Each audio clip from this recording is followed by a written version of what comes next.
kamarnya habis disemprot guys. Masih bau obat, tapi nggak apa-apa karena kita mau streaming.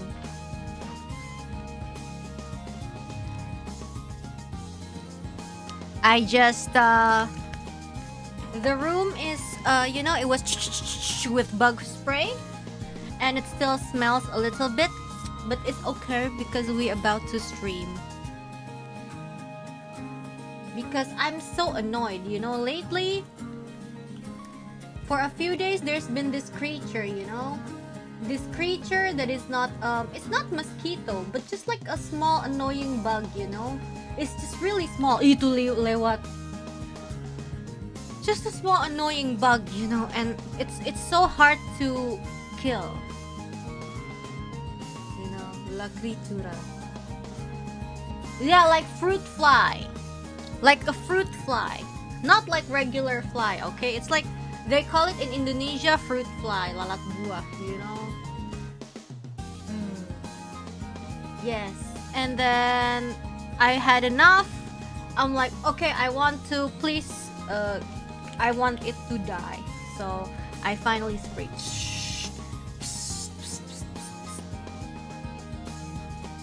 So annoying. Only one, but it's been a few days. So annoying. Anjir lu. Why is it not dying? It's just flying. Or maybe it's like slowly dying. Maybe it's slowly dying. Have hope, have hope. Why did you let it go inside? You know, sometimes they're just like uninvited, you know. You don't know. Oh, I'm getting sad. We're gonna be ready soon. Yeah, I was like, you know what, let's start the stream later, you know, but then, oh, it's already time and it's still, the lalat buah, the fruit fly is still there, you know, so, ya udah sih. Honestly, I can only say, it's fine. Smash it with the slipper, but the thing is, it really likes to go like on the monitor or something, so it's so annoying. You know? Totemo annoying. Use fly glue. No, this is not fly. Different. The name is fruit fly, but it's not really like the house fly that you normally see. You get it? Sorry guys, nih kayaknya udah nih. Yeah, much smaller. And we're going to we're just gonna play, okay? We're just gonna start playing Ace Attorney. Wait. Ini nulak buah. Mati lu. Oh my god, it's dead. Guys, oh my god, it's dead. It landed on my other keyboard spacebar and I just slammed it. The only time I will slam my keyboard. Yes! It's dead! I'm so happy.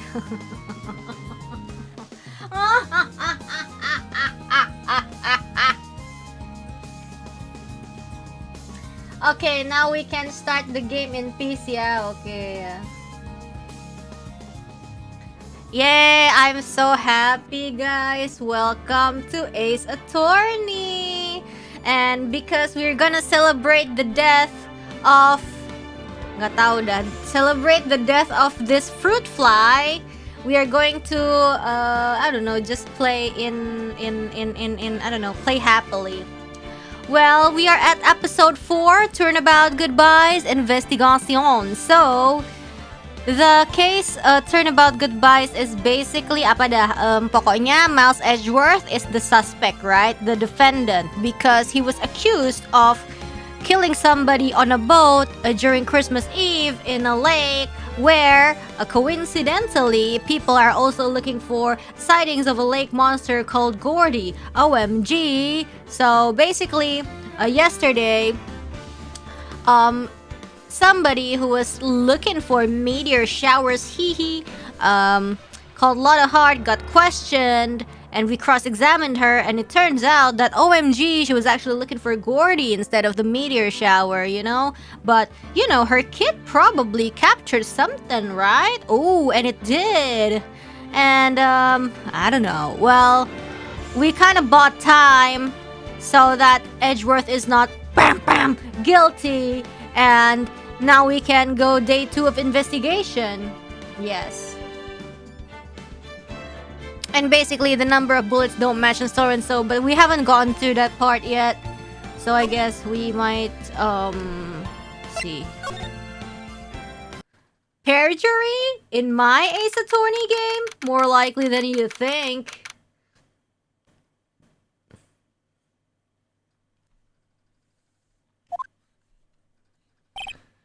Maya! Hey Nick, it's you! I'm glad Mr. Edgeworth made it through the day okay. It's a relief. Hey, why'd you do that anyway? I don't know. I just knew I had to do something. Oh yeah, that's how we prolonged the trial. She acted up and being like, oh yeah, your testimony sucks. So yeah, she got kind of detained. I know I'm not the lawyer my sister was. Yeah, because like Phoenix was being an asshole, being like, oh my god, Maya, you're so useless. And she got really hurt by that. I'm sorry. Well, you did save the trial. Just behave from now on, okay? Okay. Well, questioning. Have you been questioned yet? No, not yet. Detective Gumshoe was here just now. He said seeing as this is your first offense, we'll let you go after questioning. Ew. Oh, and he wanted me to get bail money ready. Afa? You can pay for me, okay? Berapa harganya, bro? We need funds to bail Maya out. I don't know, she says. I guess they'll send you a bill or something. Okay.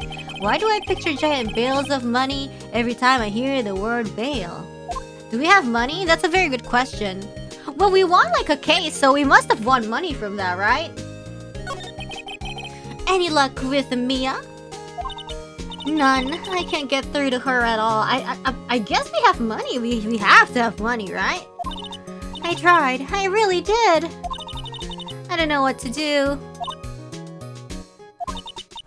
I think I probably shouldn't have stopped my training. She sounds like she really did do her best. No, we don't? Oh. I should check and see if there are any waterfalls in their local area. I wonder if I'll ever see my sister again. What?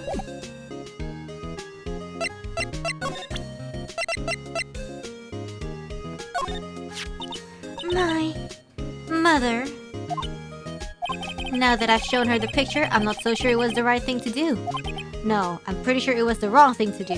Wait, why? Why would it be the wrong thing to do? It's like, hey, it's your mama. I'm gonna go to, gourd-like entrance. There are fewer than there were yesterday, but the cops are still around in the park. I wonder if Detective Gumshoe is here today.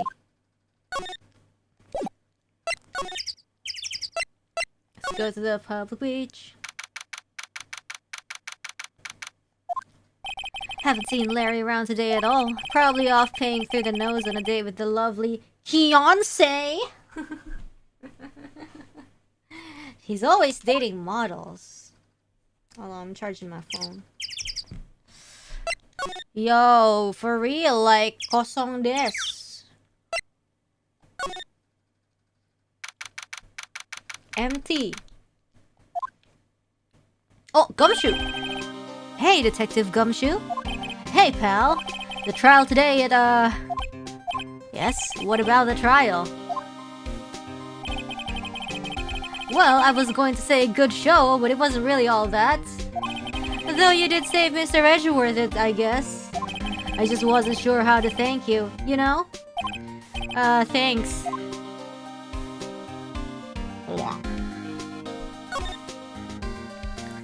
Sumpa! Detective Gumshoe? Any idea what strategy Von Karma is planning for tomorrow? It sounds like he's bringing in another witness. Another witness? Oh, right. He said something about that in the trial today. There were 2 witnesses. Apa? Mang ea. I was wondering who that other witness was. Who was it?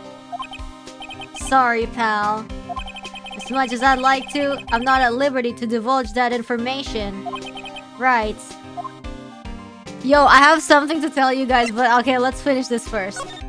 It's unimportant, but I just want to share.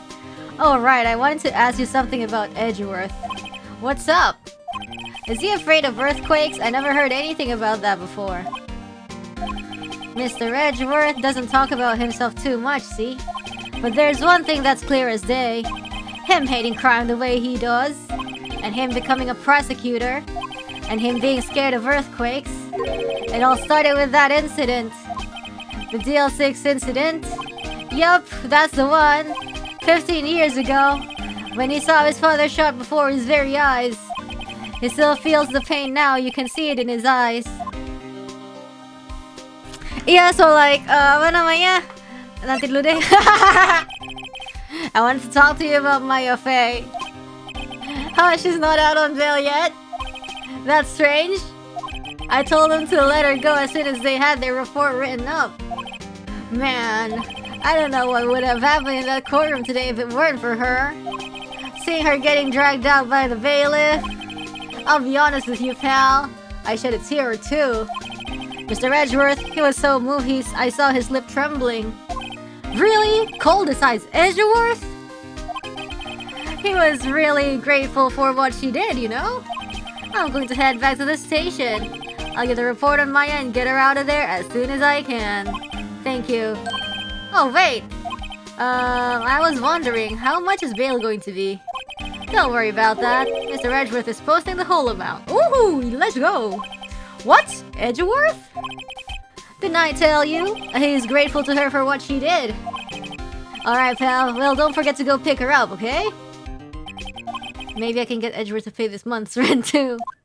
Yeah, guys, so like I was watching a video, so it was like an unboxing video, right? So it was this so it's like POV of the unboxing, and then it was like, I think this small kid, right? The hand is small, like, oh yeah, today we're gonna be unboxing this package from basically to this package of a commemoration event of 40 days of this person's death. Thank you so much for the person who died. Thank you so much for the person who died. Let's see, open this. Oh yeah, anyway, thank you so much for the person who died.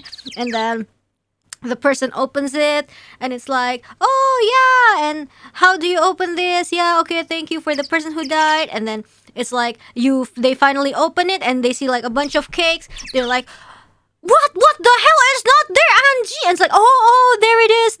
And then she picked up one thing, and it's like, look, it's like a 1,000 rupiah coin, you know? And it's like, oh, 1,000. 1,000 is like 1 cent. Yeah, thank you so much for the person who died. Thank you so much. And then that's it. Jadi ada apa sih, bingkisan orang 40 harian. Terus tuh nih anak kecil tuh kayak bikin video unboxing. Iya, hari ini aku mau bikin video unboxing 40 harian ya. Makasih yang udah meninggal. Iya, makasih yang udah meninggal. Terus dibuka-buka gitu. Terus kayak, iya, terus dibuka tuh ada kue-kue gitu. Terus kayak, mana nggak ada Anji? Terus kayak, oh iya ada nih. Terus kayak koinnya kan dibungkus, terus dibuka, oh iya nih ada 1.000.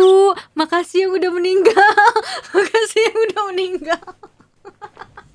So it's like I think in Indonesia, whenever somebody dies, and it's kind of like maybe like 40 days after the after that someone dies, they kind of hold a little bit of a ceremony, not celebration, sorry, like a ceremony, and then the person who come, they they give out like gift boxes to them, you know. Yeah, I don't know where I just saw it. I don't know why it's on my page. The algorithm is kind of weird. Yeah, I wonder why.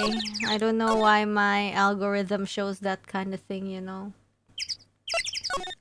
Yeah, memorial, guys. Not celebration, I'm sorry. So we can go to the detention center. Just another unboxing video.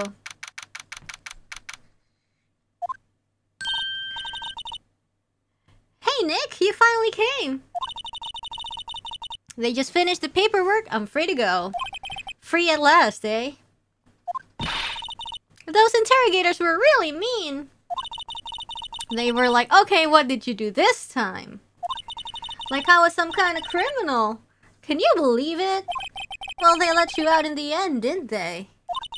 Oh, that reminds me. Thanks for bail. Thank Edgeworth. Huh? He posted bail for you. Said he was grateful for what you did. Mr. Edgeworth did that? That's to make it up to him. We've got to win this case, Nick. Alright, let's talk to her about what to... Nah, man.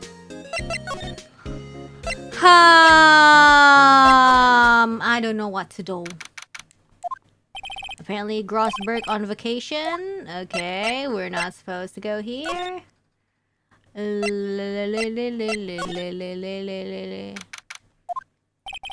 Edgy is in questioning. So let's move to the criminal affairs department. Nobody. Gumshoe at the seat again. Oh, really? He's a live wire, that one. Got into a fight with the chief for not following protocol. Not following protocol? I bet he wouldn't help them build the case against Edgeworth. I think let's go to the park, but let's go to the other place. There aren't many cops around today, are there? They're probably back at the precinct working up the case against Edgeworth. Hey, y'all! Hey, it's Lotta! Y'all really did it today. What did we do now? No, I'm not complaining. See, I did a little thinking. A little. Self-reflection, you might say. I realized that being a witness is a mighty big responsibility. But I just went up there and started blabbing any old thing that came to mind. Lotta. So you see, I want to make it up to y'all. Make it up? What did you think of the trial? To be honest, I was doing it half just to say I've been a witness. Even though I didn't really see anything. I kinda convinced myself I had, though. I'm sorry. I know I caused y'all a lot of trouble. Well, memory is a tricky, vague little thing. Yeah, I sure know that now. I'll be fine the next time I witness a murder. Right! You mean the first time you witness a murder? What about Gordy, though?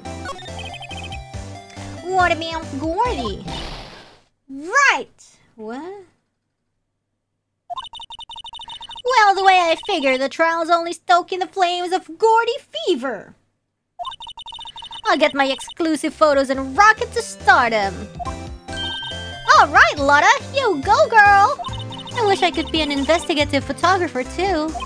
Finish your spirit medium training first. What about making it up? Lotta, what do you mean by making it up to us? Well, you see... Actually, I got a bit of information for you. What? That Von Karma didn't want me to say nothing about it. What information? Now we're getting to the heart of it. See, I reckon we might be able to do ourselves a little exchange. Exchange? I thought this was to make it up to us. Right! I propose a little exchange to make it up to you. What? Information don't come cheap, my friend. Hey! I see you thinking, my, how unsophisticated these southern folks are. It's written all over your face. Let me tell you, most southerners are way more sophisticated than you. I'm just the exception, okay? Alright. Well, what'll it be? We got a deal or not? What do we do, Nick? I guess deal. I don't have any other leads, so I don't think we have a choice here. Okay, how much? Huh? You completely off your rocker? I may not be sophisticated, but I'm not trying to rob the poor. Rob the poor, oof. Huh? The only fair exchange for information is... information. Listen good. What I need from you is information about Gordy. Whoa, whoa, whoa! Gordy? But Gordy doesn't... I mean, Gordy might not exist. Then bring me proof that shows he don't. I'll be keeping watch from the car, okay? You see something? Y'all come to me first. Got it? Okay. Right, see y'all later. Damn. Okay, Nick, let's get hunting. Hunting? You don't seriously mean... Gordy, I sure do. What about Edgeworth? Yeah, what about Edgeworth? I don't know. Hold on, give me a sec. Hi. What about Edgeworth? We're searching for Gordy for him, Nick. Don't you get it? Okay, and how exactly do we search for a make-believe monster? Maybe we can find a monster myth specialist. Sheesh, I don't know. Oh my god, what is this? Wow, so international. What's that? The Steel Samurai, Nick! Yo, Maya! Larry, what the heck is that? Oh, it was my girl Kion's idea. She was all, if you like, put this here. It would be like really cool. Dude, she gave it to me along with a banner. Wow, that's really impressive she could find those for you. Well, she knows a lot of people. And that show's finished now, so she got it for free. Right. Yo, Nick! What happened with Edgy? Well, we made it through the first day in court, alright. I don't know how good our prospects are from here on, though. Huh. Hey, Larry, did you know Mr. Edgeworth's secret weakness? He's terrified of earthquakes. Yeah, it's like a little boy. Huh?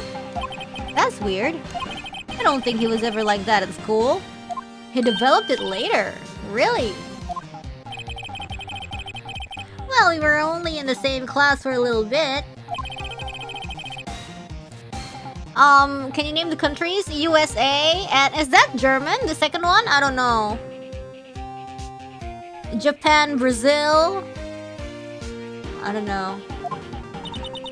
Transferred? Right, when the DL6 incident happened. Doesn't look like Larry knows about it, though. The big samurai. Hey, Larry, when did you get that big thing? Big thing, okay. Huh? Oh, the big guy? I've had that for about a month, yeah. Okay. It's a big hit with the kids. Why wasn't it there yesterday? Huh? Huh? Alright. The compressor was busted. Why is he so sus? Compressor? Oh, the green one is Bangladesh. And then, I don't know the, beside Brazil, what it is. What is it? Besides Brazil, what is it? Like next to Brazil. And then I don't know what's, after Bangladesh, and then it's Korea, China, England. No, not England! The United Kingdom. And then, is it Australia? Oh, it's Oh, no, it's not the Netherlands. Okay.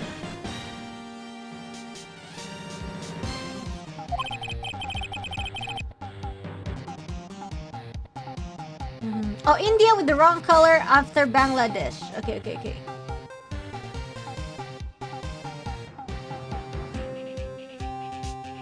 It broke a little while ago, so I sent it for repairs. It's Lebanon. Let me see, Lebanon. Lebanon. Huh. Maybe.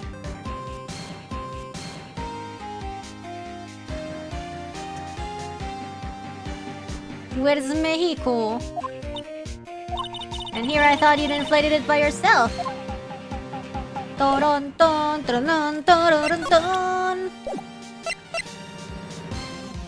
Let's just move.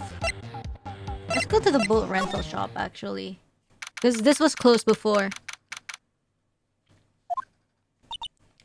It's always so quiet here. I wonder if the boat shop is closed for good. Well, with the murder on the lake... Oh, like and all, they're probably just taking a vacation till it blows over. I get it. Really? Is it closed? Oh, okay. Then we move.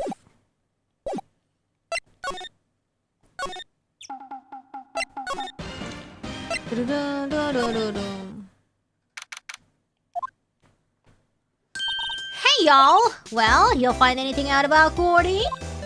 No, nothing. Well, keep moving. It gets cold out here at nighttime. It is a little chilly. I think I have to sneeze. Whoa, no, you don't know sneezing. Achoo! Uh-oh. Nah, man, wasting film. I told y'all no sneezing. See, I set the camera to respond with things a little softer than a bang. The trigger on one of Karma's finger snaps now. Oh, I'm sorry. Yeah, well, sorry's nice, but what about my film? Pay the lady. We don't have the money.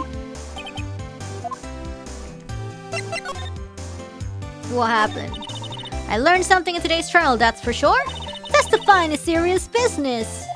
That's why I decided not to talk about that case anymore. Huh?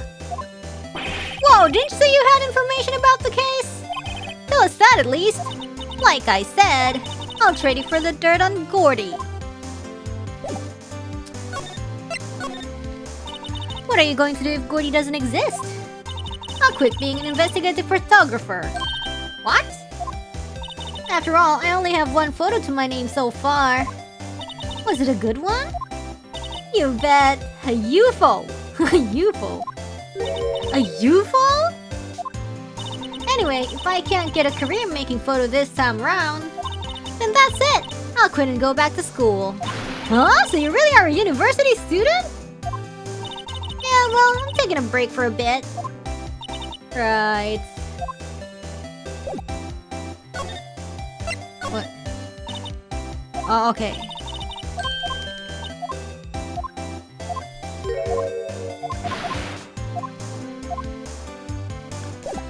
Okay. Just examine stuff. Don't tell me you're hungry again. I was just wondering, why are camping pots and pans made of aluminum? They didn't talk about that in any of the law books, so there's no law saying they have to be made out of aluminum then. I'm not having this conversation. Alright, food. Food and some magazines. Blah, blah, blah. Alright. Lotta's camera is staring out of the lake as usual. Even a novice like me can tell the camera must cost a pretty penny. I hope she doesn't leave it out here to get stolen. Okay. Car. I don't think Lotta takes very good care of her SUV. It's covered with dents. I can't believe anyone would drive their car down here. The trees grow quite thick. For the back, the trees fade into the shadow where the sunlight can't reach them. Alright. Let's go. No camping. Funny place to pitch your tent. What if the sign said no setting tents on fire? I don't think they have signs like that. Oh. Okay, well, let's move. And I guess let's move here. Maybe examine some stuff. Doesn't that steel samurai look a little out of place? I mean, it's so huge. I guess it's good advertising. Something about this steel samurai just doesn't work for me. Huh? Really? It looks pretty well made to me. Still a novice, aren't you, Nick? Really? True connoisseurs like Cody and me don't fall for this kind of stuff. These Steel Samurai fans are obviously in a league of their own. What about the flags? Those flags look sadly out of place here. Flapping listlessly back and forth in a cold wind under a cold sky. I don't know, I think it gives the place a kind of festival atmosphere. It reminds me of the War of the Eyeglasses. What? The War of the what? Huh? What? You mean you don't know the War of the Eyeglasses? What the heck is it? Our local fair used to do it every summer. Huh, I guess we were the only ones. I ask again, what the heck is it? What? I don't know what that is. What about the, trash can? It's empty. At least the place is well maintained. Huh, I almost didn't see that signpost. Left both docks, right, exit. What's this machine? That's a compressor. I use it to fill up that balloon in there with air. Huh, neat. Just got it repaired yesterday. Man, what a drag that was. Noise. Oops. Hey Nick, benches! Let's take a break and maybe have a dog? I think not. It's too cold to sit and eat hot dogs out here. Wimpy city boy. You should try standing under a freezing waterfall sometime. Yeah, no thanks. I can't get over the samurai dogs. The original samurai dogs, no less. Hey man, whoever calls their product the original first wins. Why don't you add world famous to the sign? Hey, good idea! What have I done? Nice. Alright, well, I think... Oh, tree. Say, Nick, why is it called Gourd Lake? Oh, well, a long time ago, they used to grow gourds here. For real? No way! I was sure it was because the lake looked like a gourd when viewed from above. You know, like an hourglass shape? Well, it is shaped like a gourd, actually, but that is just a coincidence. Huh? Okay.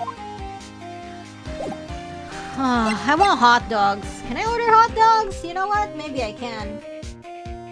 Excuse me while I order some hot dogs.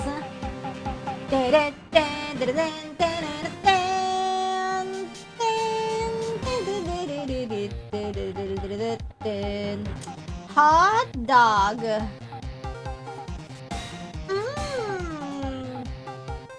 Oh, what is this?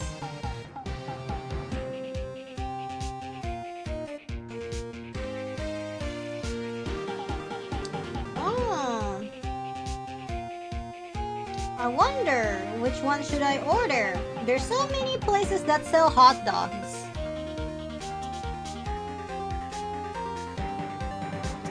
Well, what about near me?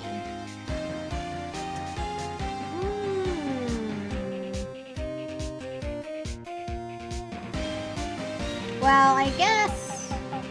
What about this one?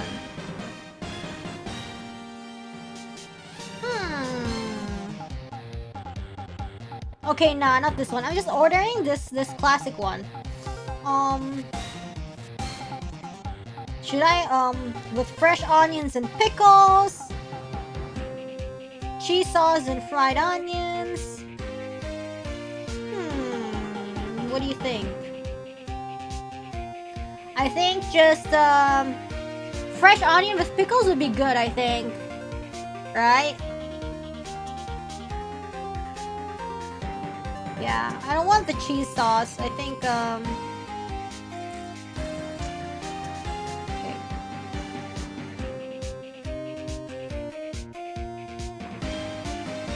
Alright. Woo! Ordered! Alright, we are going to move. I want to see the boat rental shop. I didn't really examine this. There's some boats floating at the dock. The murder took place in a boat from this dock. Apparently the police took away the actual boat that was used that night. Indeed, there's space for one more boat at the dock. Huh. But it's closed. Where? There's more forest off that way. I doubt I'll find any helpful clues. Really? There's really nothing, huh? So maybe I could just... Maybe I'll go to the... favorite game! Let's go! Selamat datang di stream S Attorney.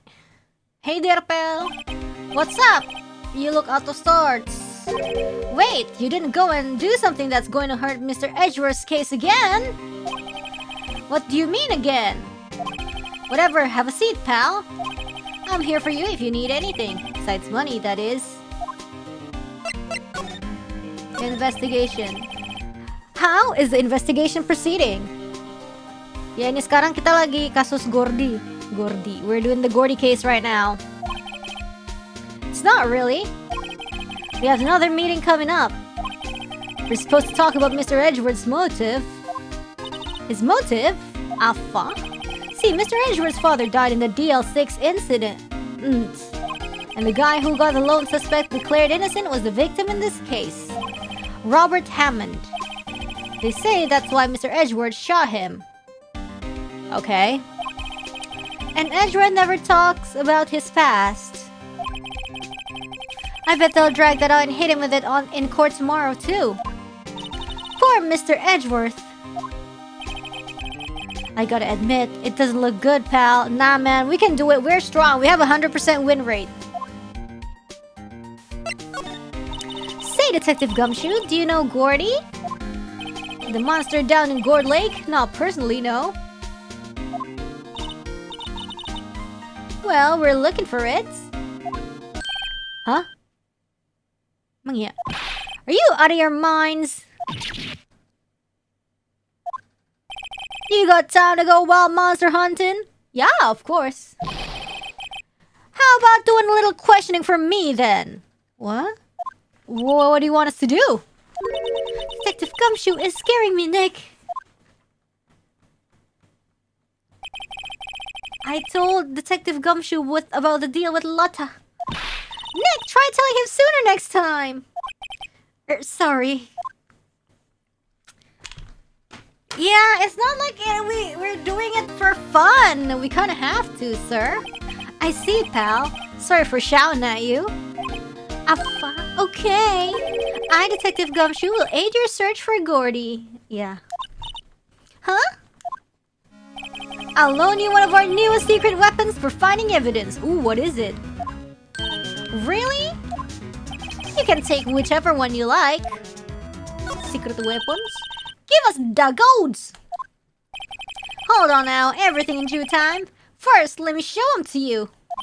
These are our best and brightest. Introducing secret weapon number 1, missile! Missile? Missile? Missile? Like another game? It's a dog! Oh, what? Nah, man, this is gonna be on purpose, right? This is gonna be on purpose, right? Cause like Ghost Trick got so many references from Ace Attorney. Like with the, you know, cause like Jowd wears Gumshoe's coat, and then the police officer has you know, like Phoenix outfit and Pain outfit as well. Yeah. And yeah, basically, so this is the original missile, I guess.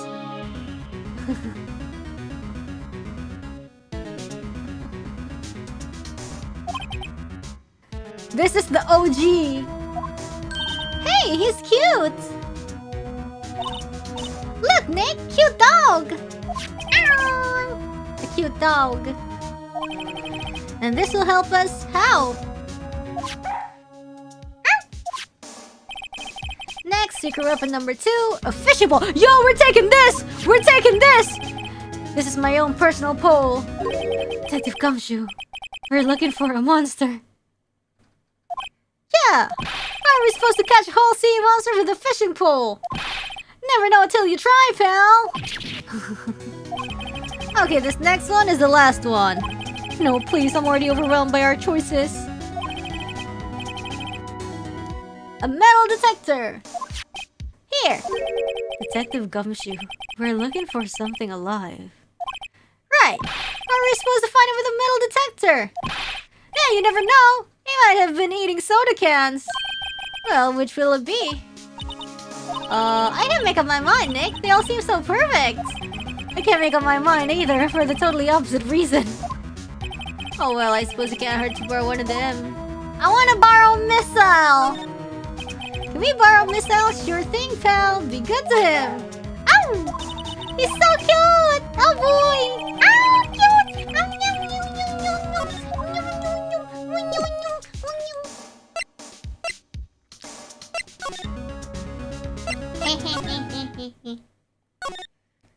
Terus gue harus ngapain? Then what do I do?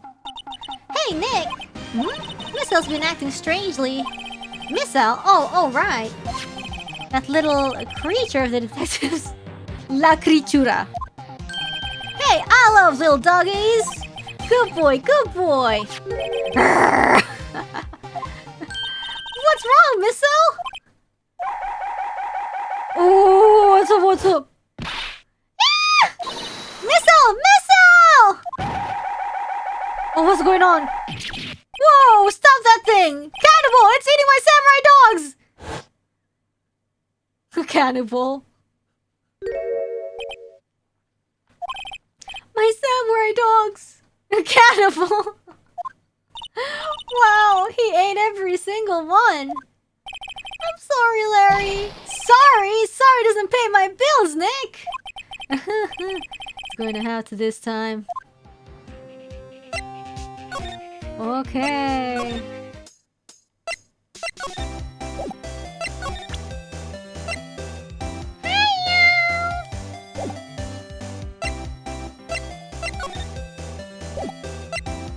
I want to present the dog. Hey, Lotta! Oh, cute! He yours? He's a canine police dog. His nice Missile. Huh. Canines are the ones they use to sniff for things, right? I wonder what Gordy smells like. Hadn't thought about that. Is the dog useless? I want to show you the dog. Hey, Larry, look, it's Missile. Isn't he cute? Keep that butt away from me. What am I going to tell the big boss? There's a big boss in charge of your hot dog stand? Nick, maybe the stand is a front for a mafia money laundering scheme. I think you should probably try to look a little sorry about what happened. Oh, right! My poor dogs. I'm going to the entrance.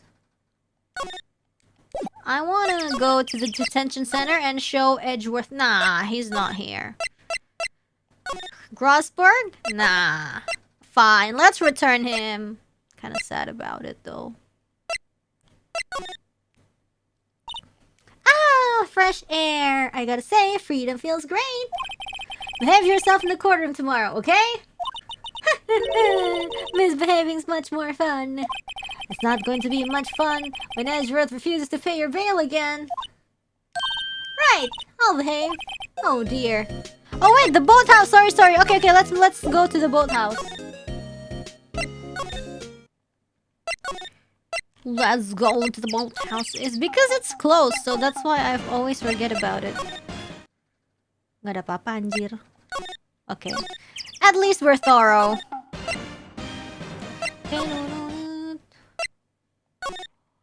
Okay, let's...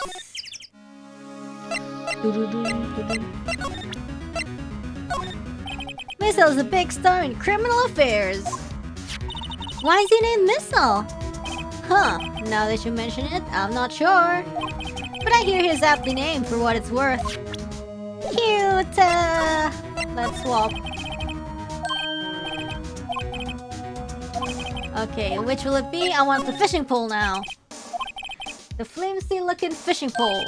If it breaks, be sure to dispose of it properly, okay? Okay. Sadly flimsy and of dubious utility. Damn. Fine, let's go to the Gourd Lake. Let's go to the boathouse.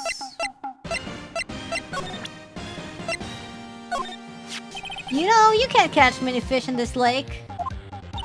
I'm not after small fry. I'm after the biggest fry of them all, Gordy! You really going to try to fish out a monster? To save Edgeworth, yes! Brings a tear to my eye in more ways than one. Okay, let's move to the boathouse and let's fish!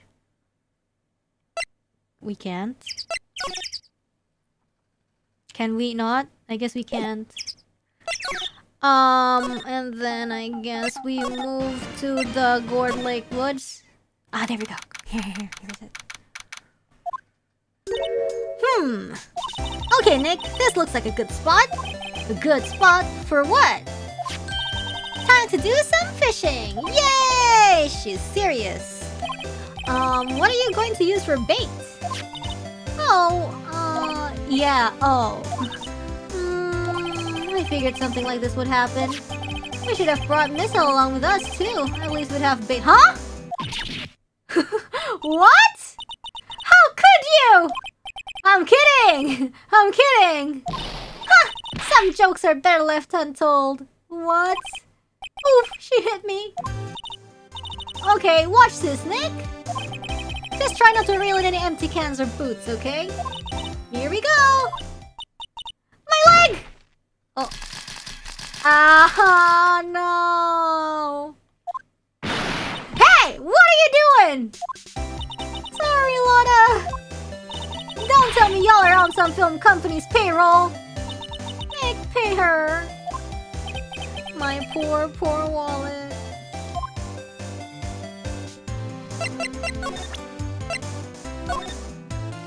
Lotta, wait! For catching Gordy! A fishing pole? Are you out of your doggone mind? Yes! Yes, it's a fishing pole! Huh. I never thought of that. Good luck! Thanks! I don't believe it. Okay, I guess it's useless. Let's do metal detector then. Oh-da-da-dum, dum. Dum-da-da-da-da-da-da. Okay, let's swap again. Gonna borrow the metal detector. Can we borrow that metal detector? Sure thing, pal. I'm not sure what we're going to find with this. You're hunting for a monster. Anything is possible. Anything. Ooh. Seems like the most useful, I think. Let's go to the gourd lake.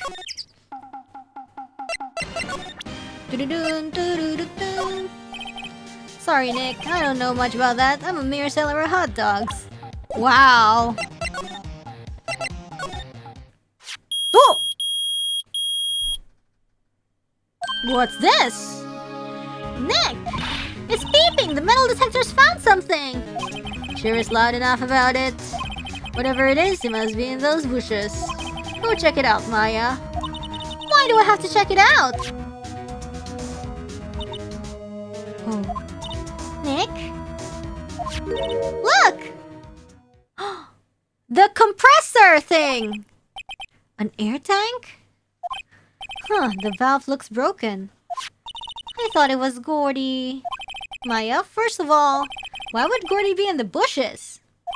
And second of all, why would a metal detector react to a sea monster? Oh. Huh? There's something wrapped around this air tank.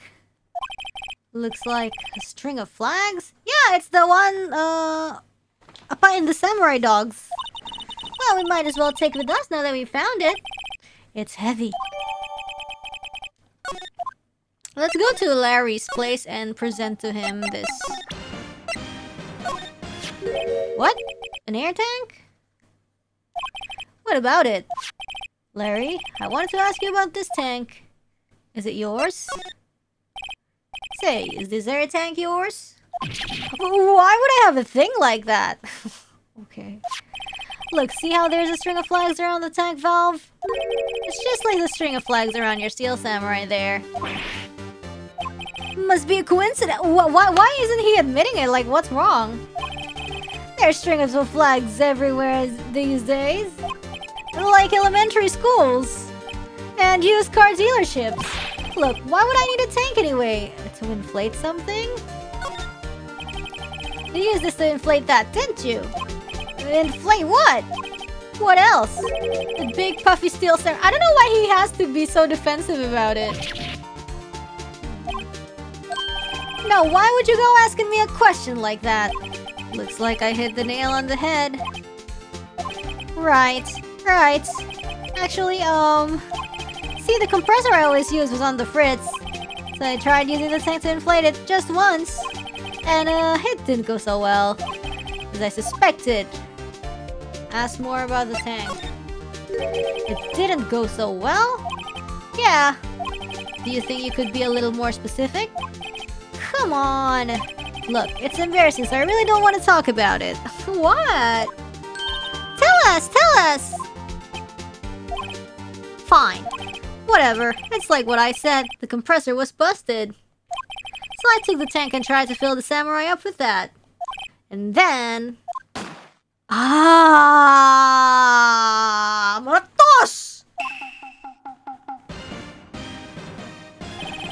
The valve busted open and made this incredible noise! That's the one! Gunshot, not gunshot! That tank there took off like a rocket! And it took my poor deflated steel samurai with it! What? Off into Gourd Lake? It sure scared me out of my gourd, that's for sure. Duar and Mech.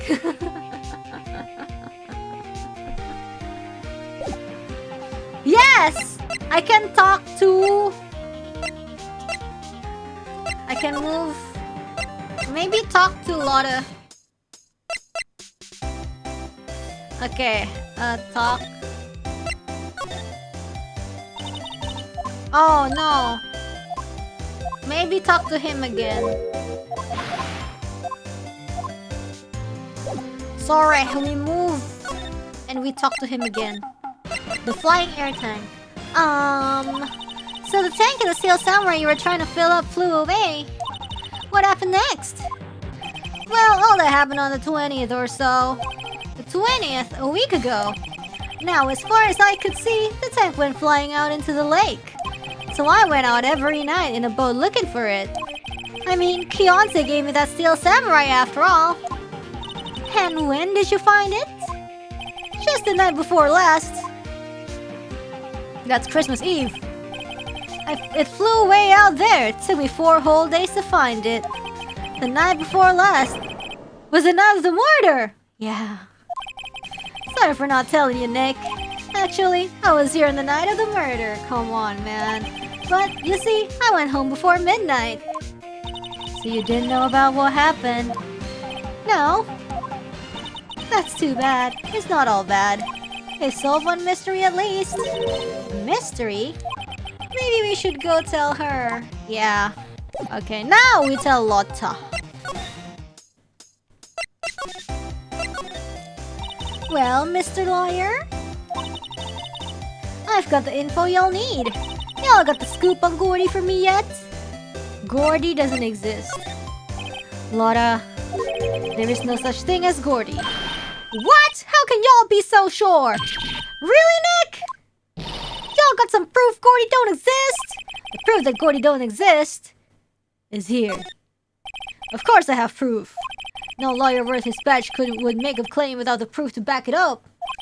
Here's the proof that Gordy doesn't exist. I think it's this one. Take that! Larry's air tank? What are y'all doing with an air tank? This is Gordy. Excuse me? What exactly are you saying, Nick? There's a stand near here. A hot dog stand. There's a giant inflatable samurai doll here. About a week ago, an idiot who happens to be a friend of mine tried to fill it. He used this air tank, and when the valve flew, the tank flew into the lake. Apparently, it made a pretty loud pow when it flew. Pow!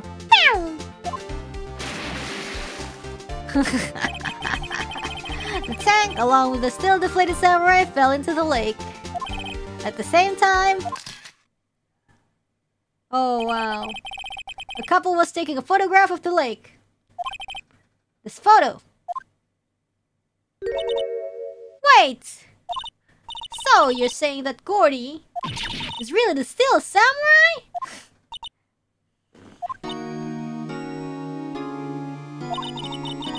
Well, that's a fine way to ruin a gal's dreams. Wow, what is this sad music? I'm sorry, Lotta. Nah, it's okay. You win. I'll give you your info like I promised. Poor Lotta. Damn. So tell us this information you have. A promise is a promise, I guess. I overheard the cops around here saying something about the witness tomorrow. They said it's the caretaker of the boat rental place up the path here. Bow rental? Oh, yeah. There's someone there? I mean, it looks so deserted. Just an old guy living all by himself. Y'all should go check it out. Thanks, Lotta. We will. Let's get cracking, Nick. How long is this case gonna be? Hold on. Something else? Yeah, the night of the murder. My camera clicked twice, you know. Wait, so you have another photo? Well... yeah, but there's nothing in it at all. Just the lake. Oh, wait. No. Let me see it. I figured it wouldn't be much use as evidence, so I kept it to myself. Well, it might not be helpful at all, but... here, take it. Shows an empty lake at 11:50. Bye now, y'all take care. Time for me to pack up and leave. Poor Lotta. It's all Larry's fault. The legend still lives on, I guess. The legend? Yeah, the legend of Larry, familiar to all who know him for any length of time. When something smells, it's usually the butts. Someone should whip that butts into shape. Alright. Let's see, what is this? Oh, it's just an empty lake.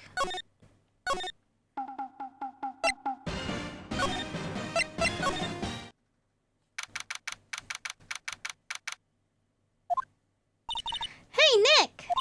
This is the boat shop that Lotta was talking about. You're right. Doesn't seem to be anyone around at all. Well, let's go check it out anyway. Hello,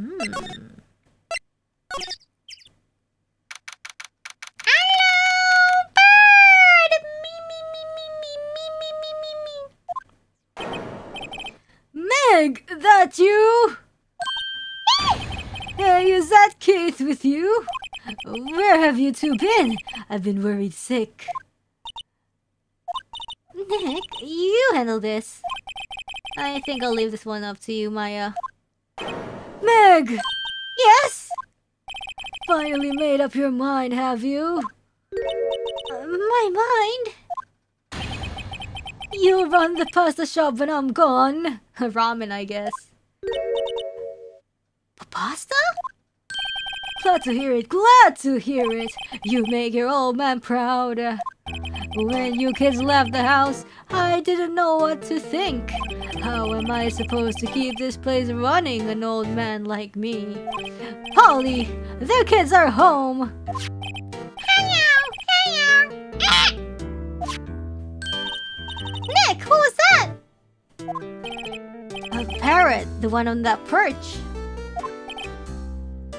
Keith! Yes? I leave the wet noodle in your capable hands, Sonny. Nick, what's the wet noodle? Based on the available evidence, I'd say it's the name of his pasta shop. That's a relief, isn't it, Polly? Hello! Yup.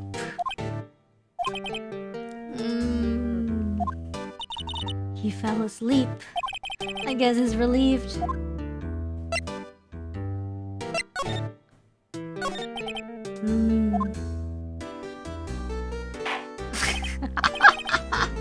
A pasta shop? Yep. To think the wet noodle will live on when I'm gone. My father started it, you know, so that makes you two the third generation. Meg. Yes! Tomorrow I will start with the secrets of dough tossing. Dough tossing? You too, Keith. Yes? You'll be the best pasta wrangler the West has ever seen. Pasta wrangler? The West? Isn't pasta from Italy? Meg! Yes! You know the best pasta's always been made west of the Rockies, don't you? Right, of course. Everybody knows that. Nick? Huh? How long do we have to keep this all in the family charade? This old man must know something about the murder. We're not leaving until we find out what that is. Okay.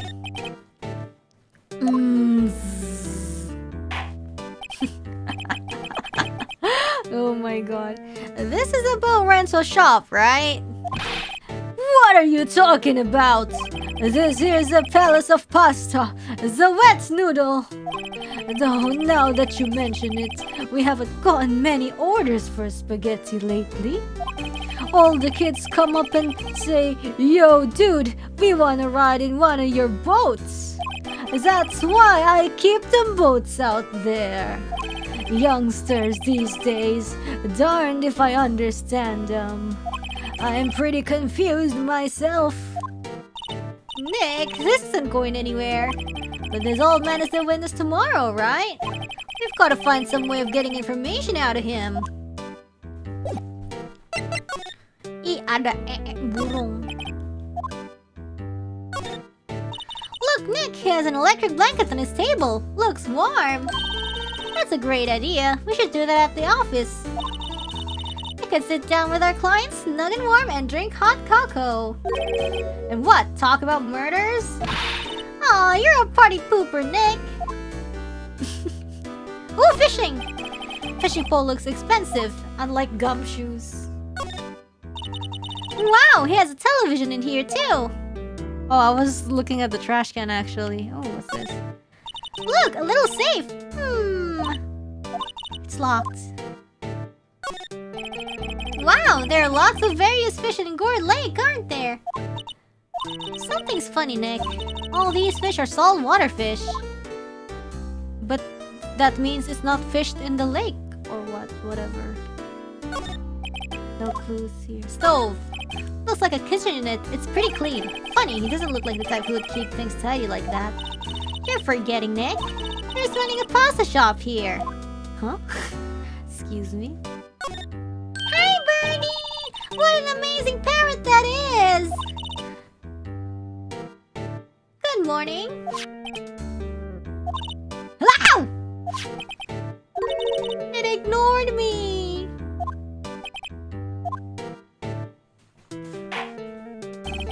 What? You forgot, Meg? You gotta call her name first.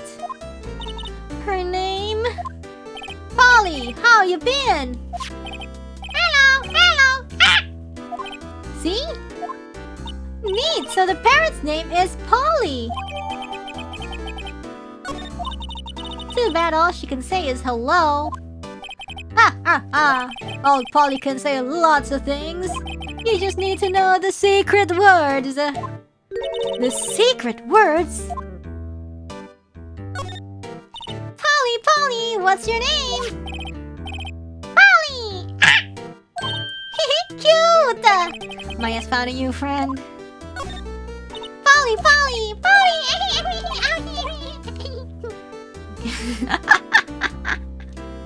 Okay, I think we're done here. We're probably done, right?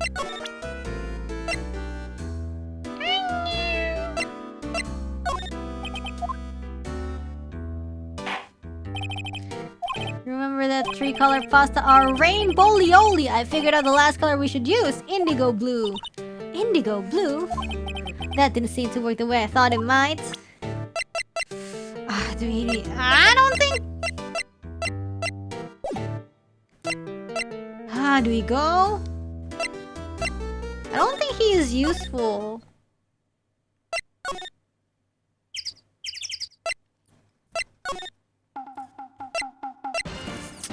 But how else do we progress?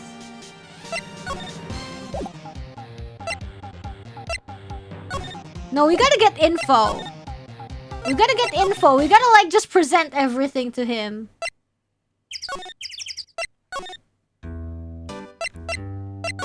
When in doubt, present the attorney badge. Is that a lawyer's badge? Yes, it is. I don't believe it. This old guy is the first person to recognize my badge. Yo. I get it. Huh? Yep. I got you figured out now. You're not Keith. Nick, now's our chance to clear things up. Sir. No, I'm not Keith. And I'm not Meg either! We're here investigating a murder that took place on this lake the other night. Okay. Please help us! Hold on. Give me a second. I think my food is here.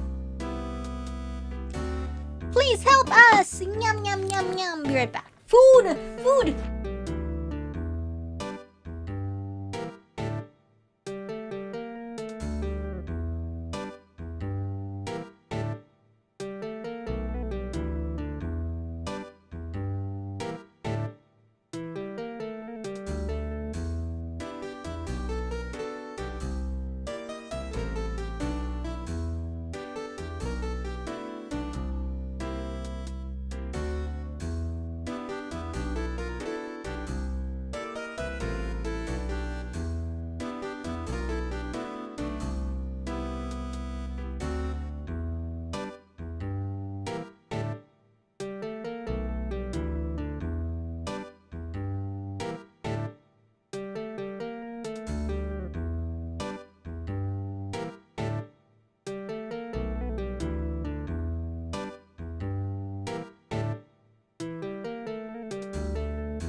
Let's unbox our hot dog.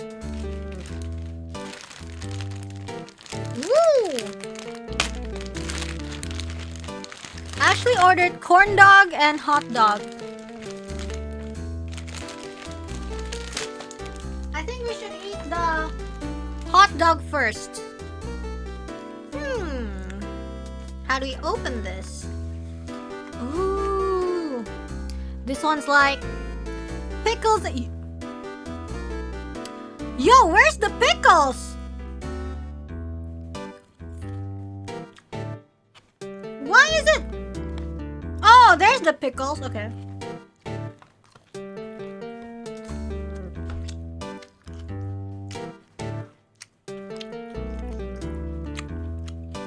Because it looks different from the illustration, but there's pickles.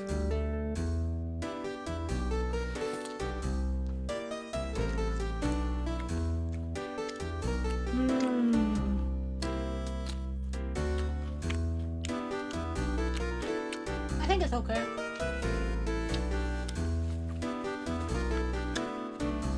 I think it's okay.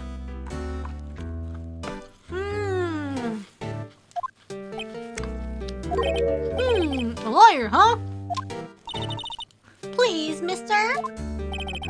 Alright, I will help. On one condition. What's that? When this case is over and done, you'll run the wet noodle. Promise. Nick, are you sure about this? Yeah, of course.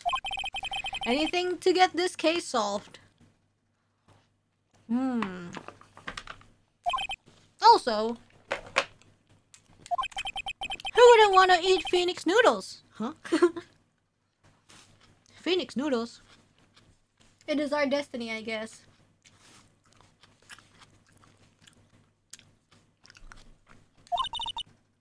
I guess so.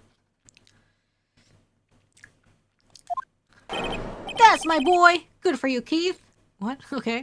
Now he's back? You too, Meg! Yes? You bring a tear to your old man's eye, you know?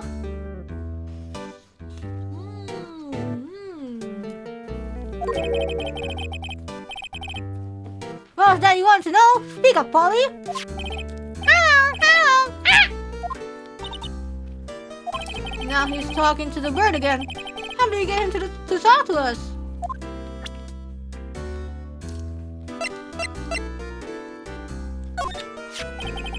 I've seen this. You know something about this, sir? Keith. It's okay. You can call me Dad. Dad, you know something about this? Yep. The other night, out on the lake. Yes, yes. I know all about that. I've seen it. What? Tell us what you saw. I suppose, since you're taking over the shop and all.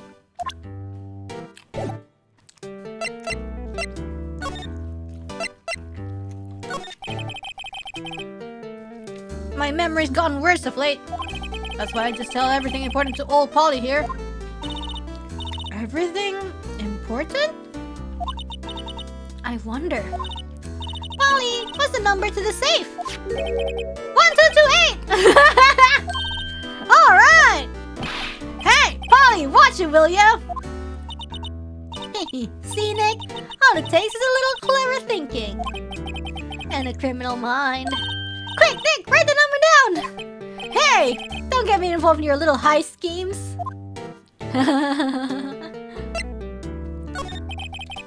I forget the time, but it was pretty dark outside. Probably night, yep. It was after midnight, but okay. Then I heard this BOW! So I look outside. Then I heard another one, BOW!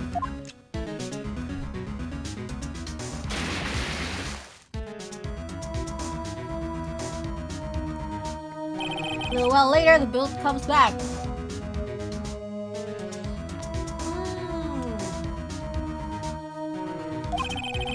Then a young man walked by my window here. He was muttering something to himself, yep. What did he say? He said, as long as we got the strength in ourselves. Yep. I forgot. I remember tomorrow by court time, promise. You need to know earlier than that. You know what? Hey? Little Terry was just here. Terry? Yep, the kid next door. You always used to make him cry, remember? Who?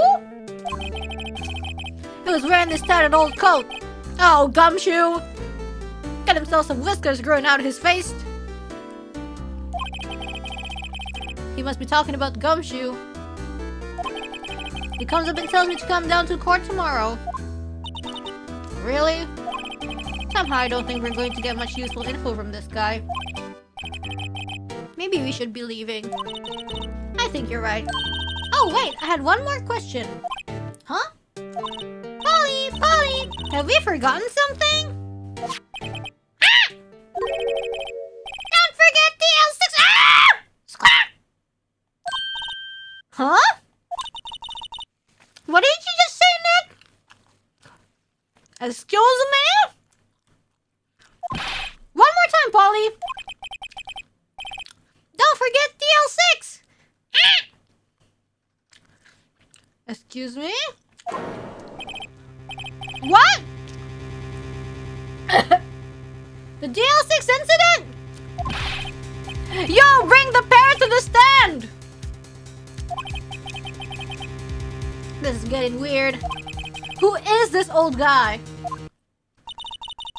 Why would that bird Polly know about DL6?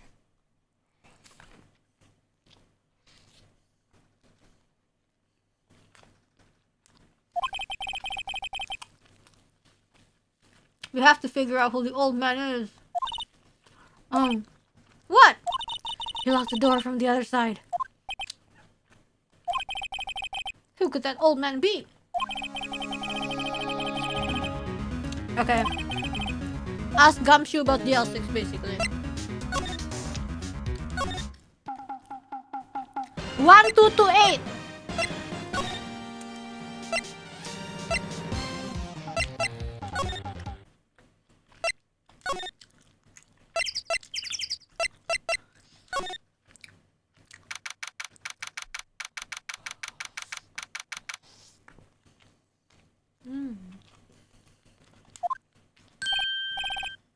Hey, pal. Long time no see. You don't look so happy. What's wrong this time? We wanted to ask you something. Yeah? You know the boat rental shop down at Gourd Lake? Oh yeah. The old man who runs it is appearing as a witness in court tomorrow, right? Huh? How'd you... that was supposed to be top secret. Do you know who that old man is, detective? How's the hot dog? Hot dog's good. Actually, I don't. He's a bit of an odd bird. I haven't been able to get a straight answer out of him. I decided first that he wasn't persuasive enough to stand and testify as a witness. That's why we called Mr. Loco. That's why we called Miss Loda hard yesterday. As for who he is, I have absolutely no idea.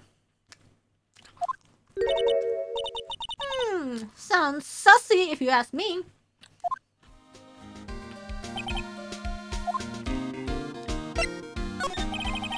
Detective Gumshoe, please help us.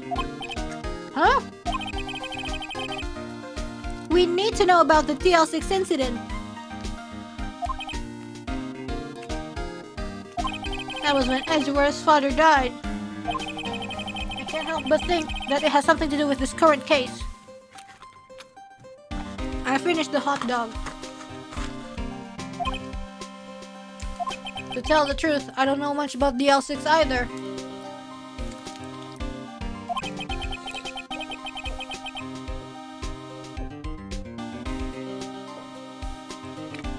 Mr. Edgeworth forbade us from reading the file. So I'm afraid I can't show them to you either, pal. What? However, if you can convince me somehow that the DL6 is related to this case, I guess I'd consider opening the file up.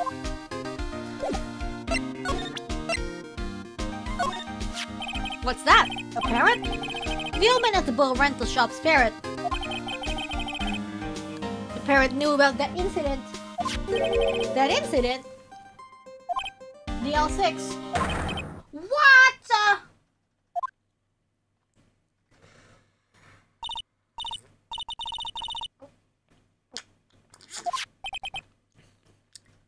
Don't forget the DL6.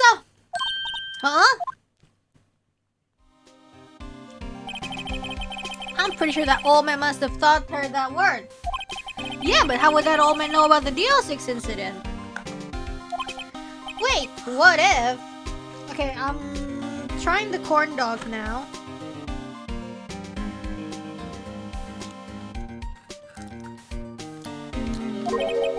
What if that old man was connected to DL6? You think he might be? I getcha. Sounds like you need information on the DL6 incident.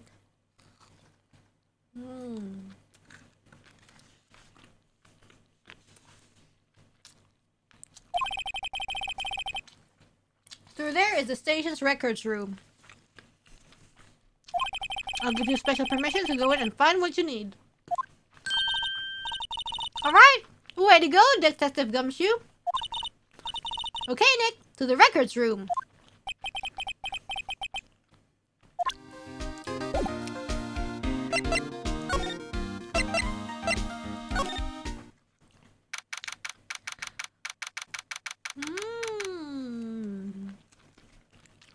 Yum. Wow! It's amazingly dusty. 10 years of files and 10 years of dust, I guess. Let's find the TL6 stuff quick.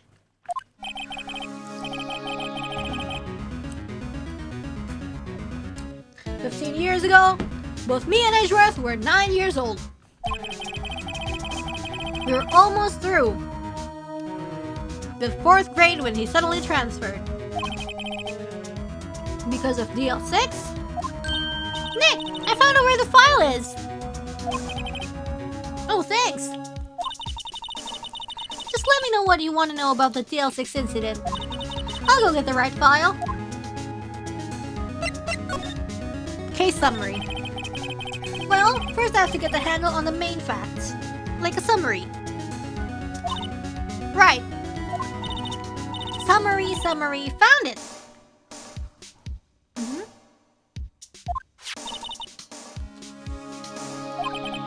December 28th, 2001. That's exactly 15 years ago from the day after tomorrow. So in 2 days, the case is closed.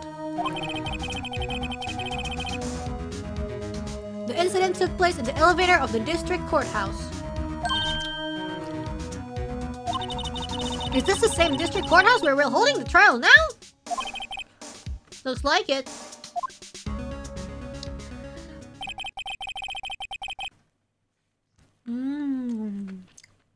There was a large earthquake at 2 p.m. on that day. Part of the court building collapsed and all of the lights went out.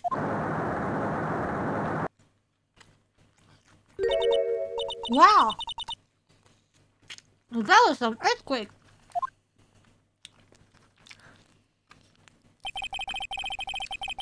At the time, 3 people were trapped in the elevator. It took 5 hours for them to be rescued. 5 hours! That would be scary like that in the dark.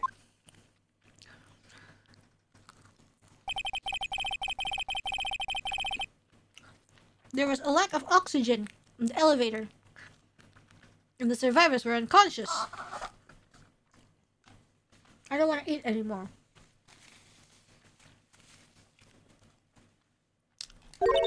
The survivors? One of the 3 in the elevator has been shot in the heart. It was Mr. Edgeworth's father, wasn't it?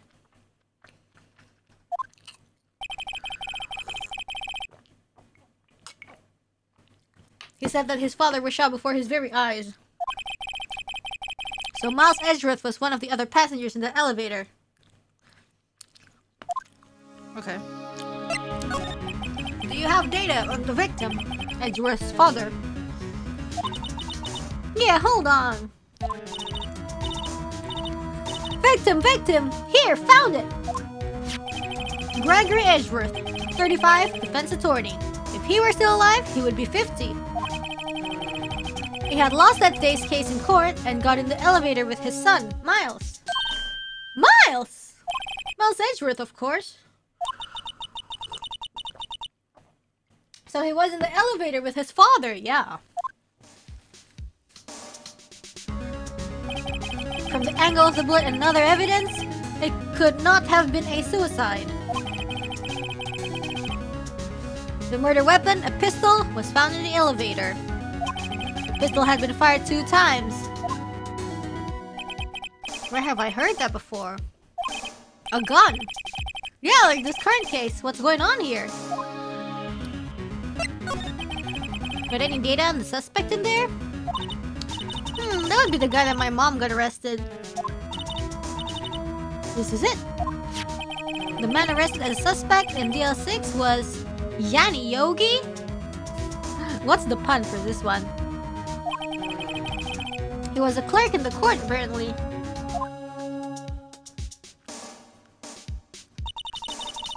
So he must have been the 3rd person in the elevator. Well then, he had to have done it.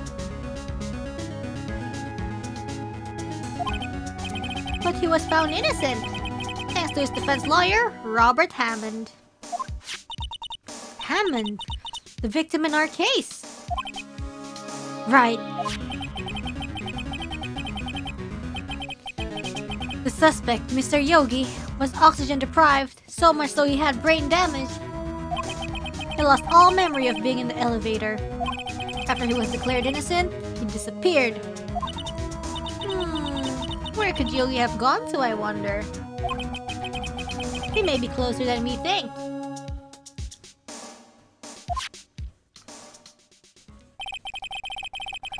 I guess I know generally what happened in DL6 now. Google says Yanni? I still don't know what sort of impact the whole thing had on Edgeworth. Nick, Are we going to take the whole file? There's too much! We'll never get it out! You're right. How about we just take what we think we'll need? Okay, cool.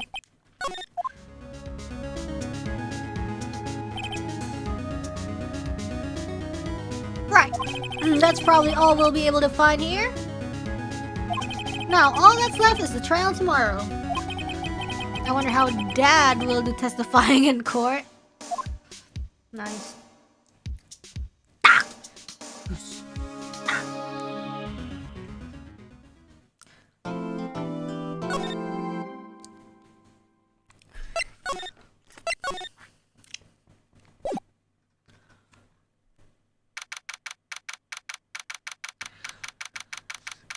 Okay. Wash, wish, wash, wash, wash. Wash, wish, wash. Court is now in session for the trial of Mr. Miles Edgeworth.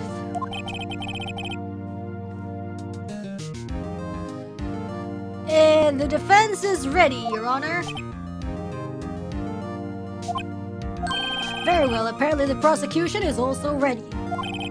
Who is the judge here anyways? What case is this? Oh, it's the Gordy case. Mr. Von Karma, your opening statement? Very well, no opening statement, so... Objection! Not so fast, George. I was taking a meaningful pause before speaking. Right, of course. A prediction! Today's trial will end in 3 minutes from now. Excuse-moi?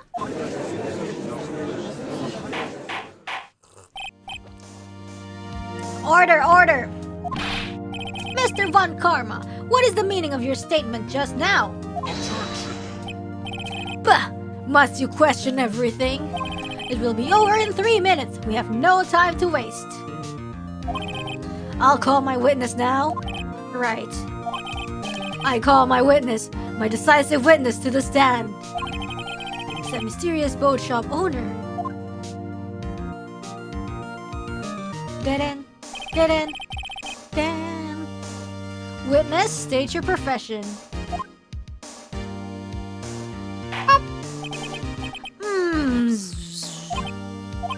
I am the proprietor of the restaurant The Wet Noodle at Gourd Lake. And I also rent boats. The night of the incident, you were in the boat rental shop, correct? Yep, I was. Please testify. Wait a second. I still haven't heard who this old guy is. You know what? Let it slide. Whatever. I guess it doesn't really matter. Doesn't matter? What are you thinking, Nick? What if that old man had something to do with the DL6 incident? If we don't find out who he is, we won't be able to build a case here. You know what? He has a point. But also... Wait a minute. The witness hasn't stated his name yet. Because I did not ask him, Mr. Wright. I have predicted this trial will end in 3 minutes. But stop asking trivial questions and cooperate. See? The witness will state his name.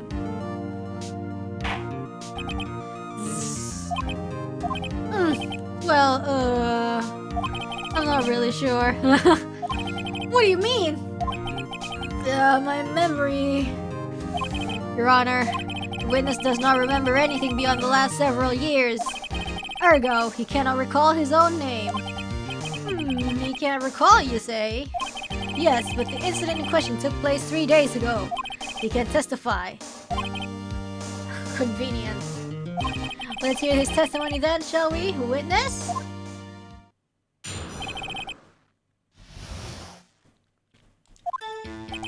It was the night of the 24th, just after midnight, yep. I was in the restaurant where I rent boats, as usual. Then I heard a pew! Yep. When I looked out the window, I saw a boat just floating on the lake. Then I heard another pew! Just about then, the boat comes back to shore and a man walks by my window. Very well, I'd like to begin the cross-examination. There is nothing to question my witness testimony. Ergo, no need for cross-examination. Besides, there are only 10 seconds left before our 3 minutes are up. Judge, your verdict now! Yes. What do you mean, yes? Cross-examine law! What the hell? What are you saying? Of course I'll cross-examine the witness. Very well, you may begin. Oh, excuse me, Mr. Von Karma? 3 minutes just passed. I see. Well then, let's just take our time. You may cross-examine the witness.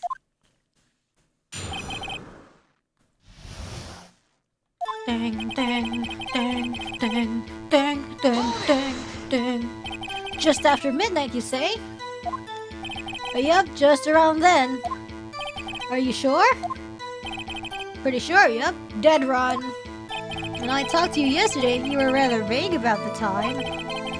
I'm surprised you seem so sure about it today. I asked him and he remembered. Isn't that right? Don't glare at me like that. I remembered it clearly, I did. Yup. You see? Continue. I was in the restaurant. Yes, you were. Is there anyone who can verify that? Well, I guess Polly could. The parrot. That's not good enough for a court of law. Mr. Wright, exactly what's not good enough? Your Honor, this Polly is a parrot. A parrot? Don't be so hard on the girl, Keithy boy. Keith? The prosecution concedes that we cannot prove the witness was in the shop. Witness, please continue. And I heard a poo! And where did the poo seem to come from? The lake. From the lake, I figure.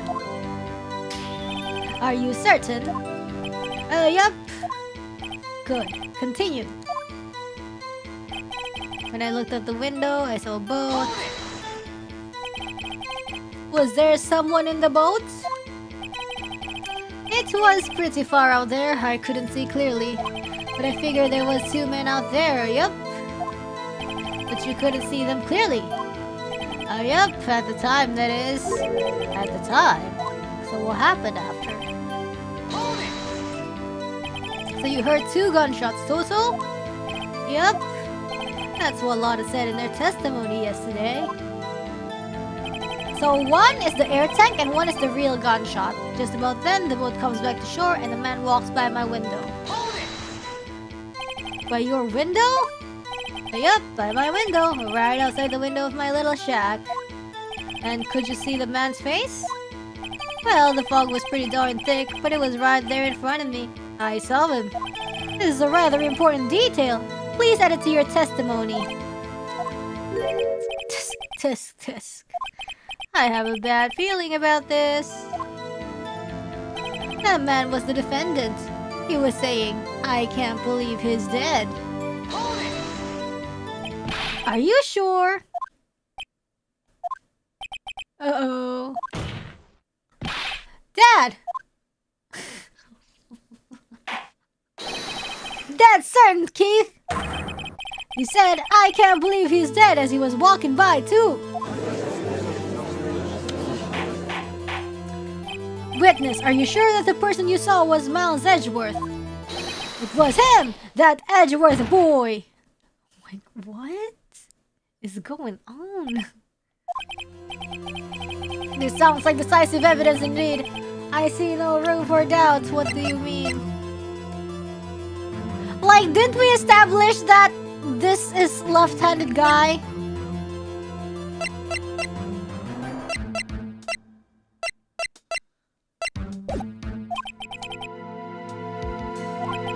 He lured me into cross-examining so he could set me up for a fall.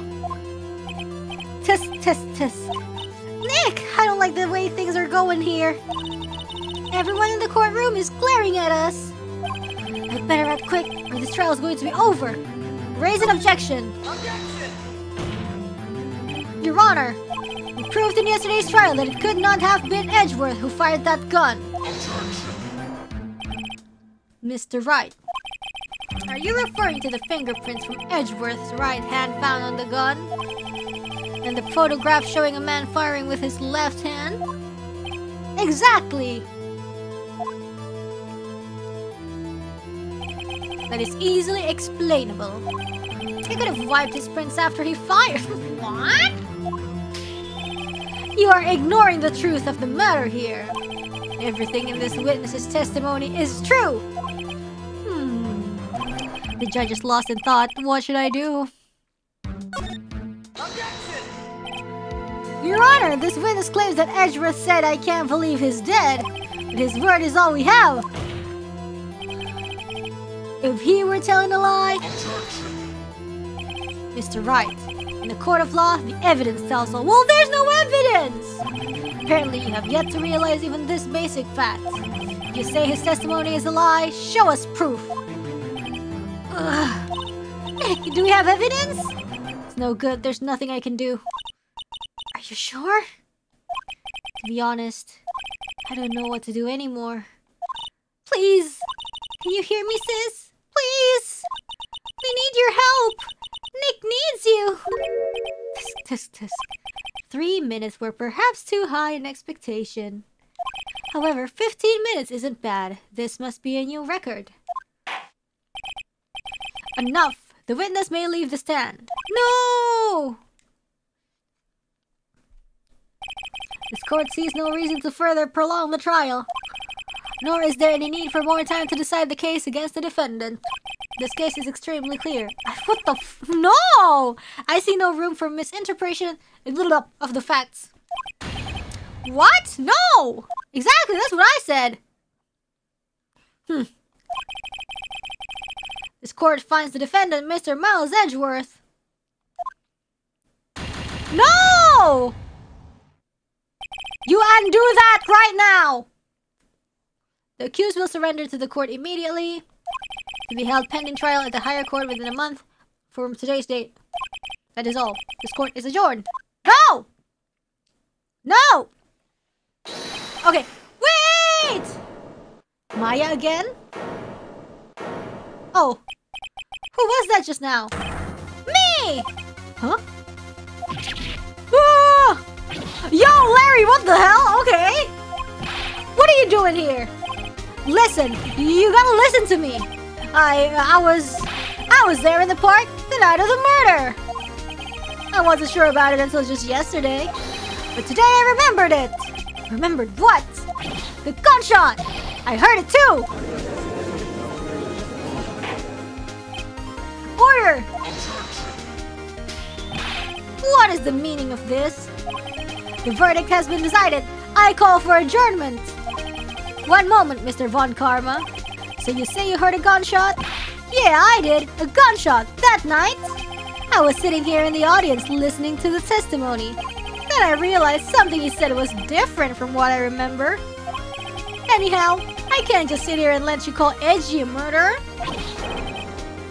It's just not right. I'll testify. Let me testify.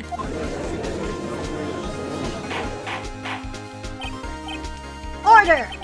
Well, this is the first time something has happened like this in my court. I'm not quite sure how to proceed. Judge, you've already given your decision.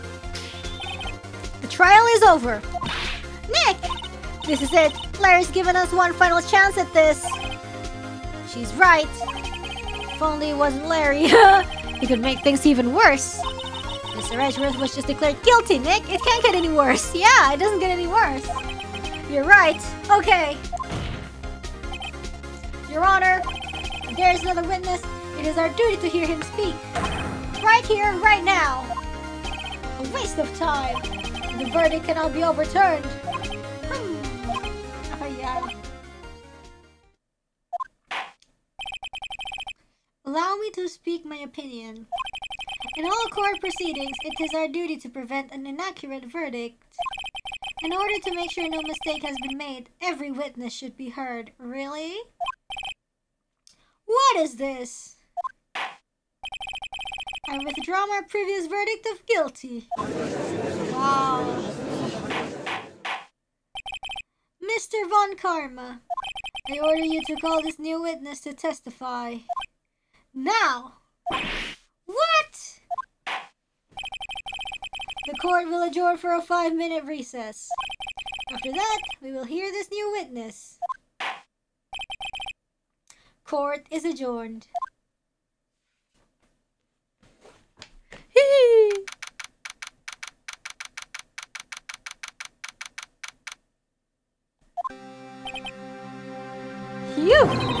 That was too close.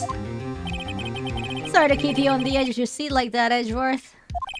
I've seen worse. Yeah, right, Edgeworth. You're sweating bullets. I just wonder what Larry plans to say in there. Larry was at the lake that night? Yes. He said he went looking for the steel samurai balloon that flew into the lake. Oh, right. And he found the balloon in the air tank that night? Yeah. Hey, Edgeworth. Huh? You say something right? Yeah, a lot of things. You seem out of it. What's wrong? It's nothing. Mr. Edgeworth, there's something I've been meaning to ask you. What's that? Why are your fingerprints on the murder weapon? Oh, because I picked it up.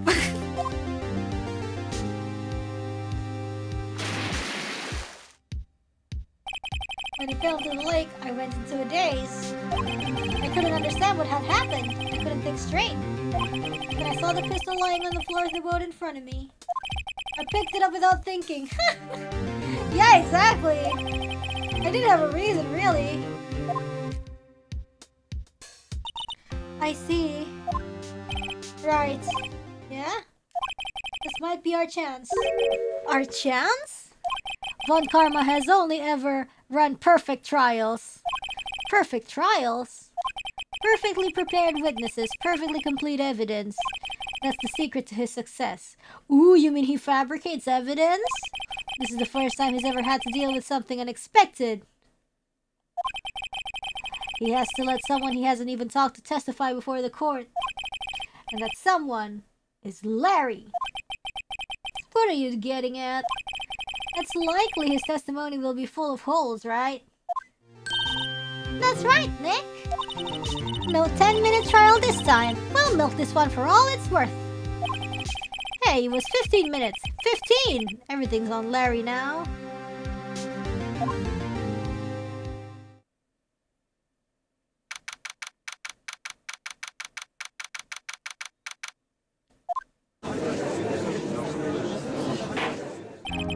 Court is now back in session. Witness, please testify to the court about everything that you saw on the night of December 24th.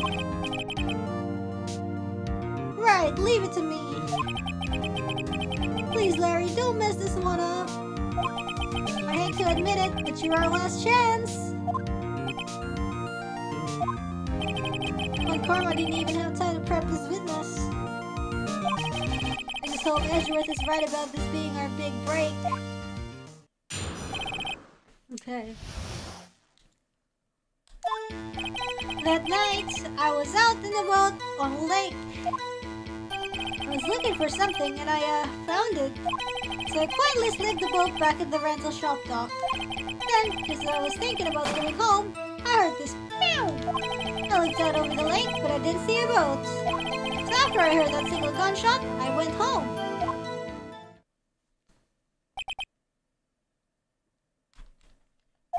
It was an unusually vague testimony, even for this court. In any case, Mr. Wright, you may begin your cross-examination. Yes, Your Honor. What's wrong, Nick? It's Larry! I have no idea what he's going to say if I press him! I'm a little scared. Well, we've come this far. There's no way to go but forward, Nick.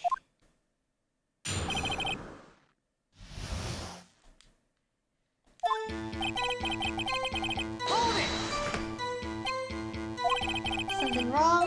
There were so many things wrong, I don't know where to begin. Well, okay, first of all, what time was it? Oh, it was after 11 when I went out on the boat. By the time everyone had gone home for the night. So I waited until the coast was clear, so to speak. And why were you out on a boat at such a late hour? was looking for something. Looking for something? Yeah. Mr. Butts, what was it you were looking for? What the witness was searching for is irrelevant. Most likely he was hunting for this Gordy. That's surprisingly close to the truth, in a sense. This is all irrelevant. Let's get it over with. Okay. Around what time was that? Well, let's see. I figure I was out searching for about an hour. I guess it was around 12, yeah. You're not sure? Hey, don't give me that face! I'm not some sort of human sundial, okay? People use watches these days, Larry.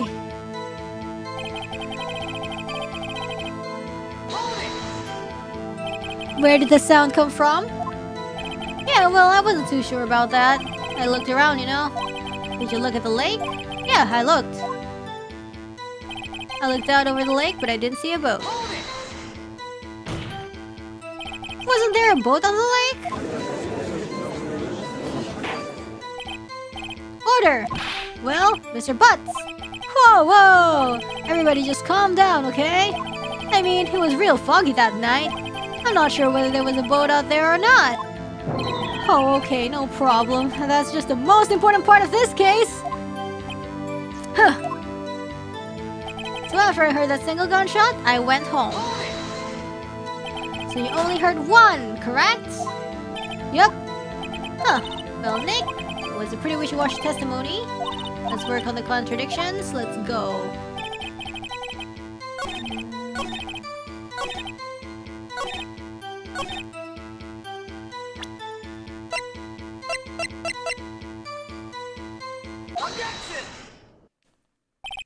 Wait a sec, Larry. What? You only heard one bang? You're sure? That's what I said. But Miss Lottahart testified yesterday that she heard two.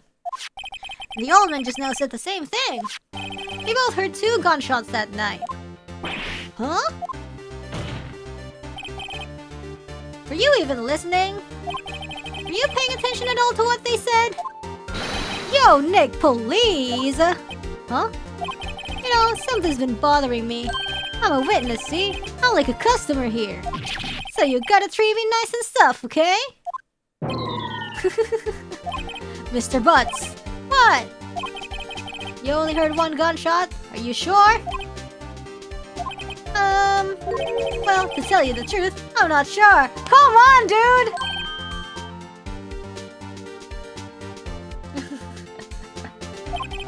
Not sure? How could you not be sure? Yeah, well, I might have missed the other gunshot. I was listening to something else. Something else? My radio, dude! With my headphones! Oh, God! What?! And stop that booing! Mr. Butts! You were listening to the radio with your headphones? Yeah, so what? That a crime? I listen to my radio. Everybody listens to the radio. What's the big deal? Mr. Von Karma, your opinion? Waste of time. I do not accept this witness nor his shoddy testimony. Well, Mr. Wright, should he continue the testimony? Continue! Your Honor, please allow the witness to continue his testimony. Nothing is more pitiful than a lawyer who doesn't know when he's lost. Very well, Mr. Butts. Please give your testimony and be sure to include details like your radio. Right, leave it to me. I wouldn't if there were any other way out of this, believe me. Alright. It's lonely being alone on Christmas Eve. That's why I was listening to an all-request show on the radio, see? I was listening to it real booming loud like. Oh, maybe we can see the time here. But I'm sure I heard that gunshot. I remember exactly what the DJ was saying when I heard it too. You were listening to your radio at a high volume? Yeah, what's the big problem?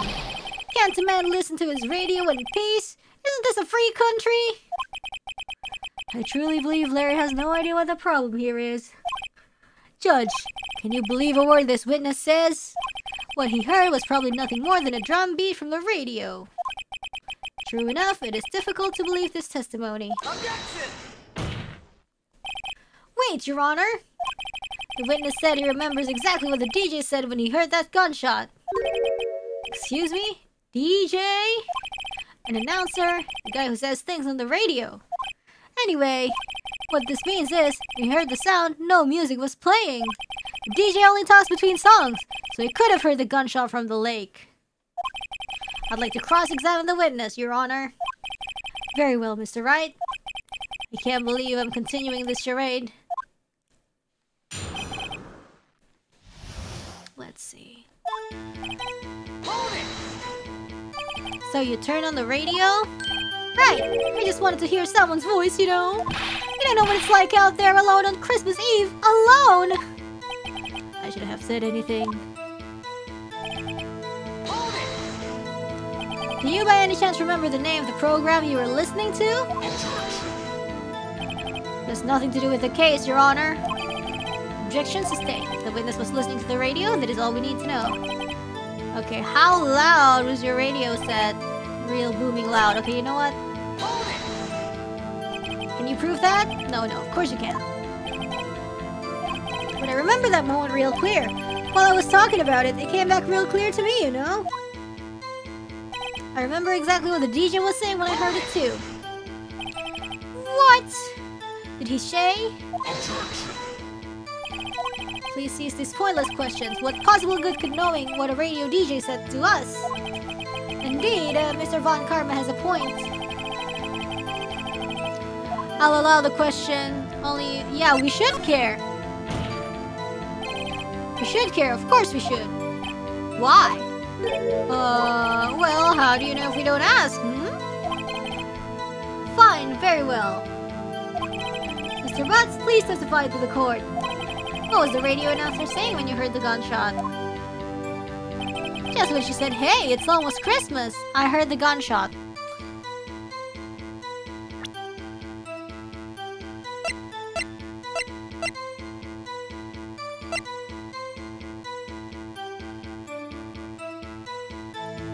Objection!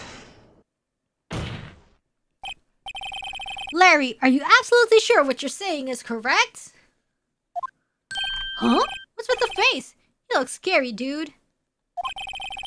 Hey, if you're trying to scare me, you better know I don't scare that easy. Is something the matter, Mr. Wright? Your Honor! Did you hear what the witness just said?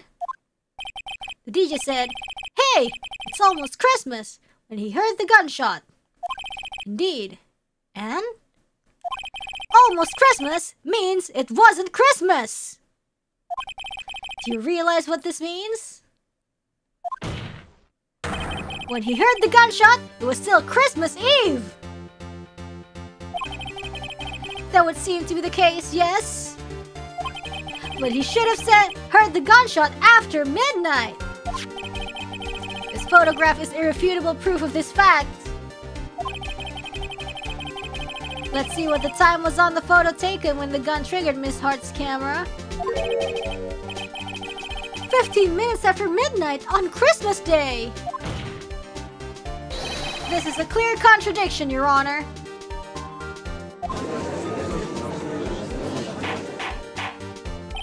Order! Order! What does this mean? The two prior witnesses heard gunshots after midnight. However, this witness says he heard a gunshot before midnight. Judge, the answer is simple. The current witness is plainly mistaken. Just look at him. Suspicious. Well, he's not wrong. What?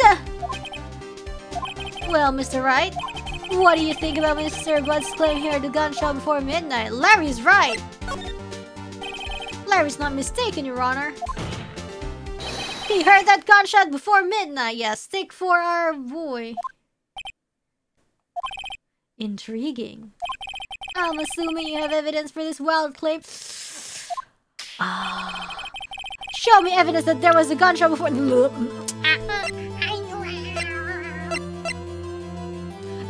This! Take that! Look at this photograph. This was taken by our witness yesterday, Miss Lottehart, with her automatic camera. The timestamp on the photo reads December 24th, 11:50 p.m.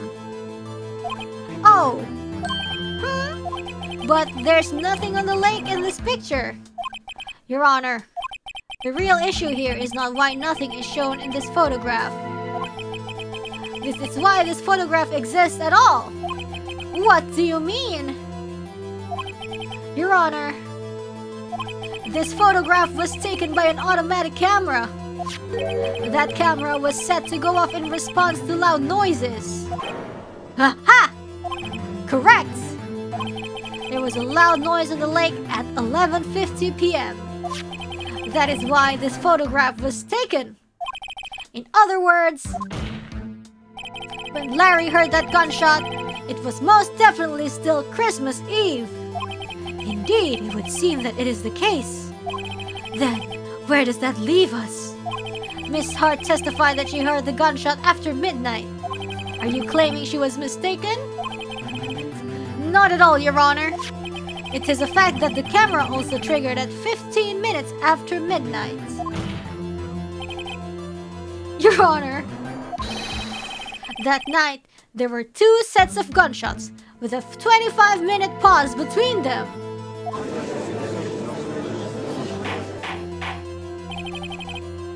Why would this be? Don't be fooled, Judge. That camera was set to respond to loud noises. Yes? There is no proof that the loud noise at 11:50 was a gunshot.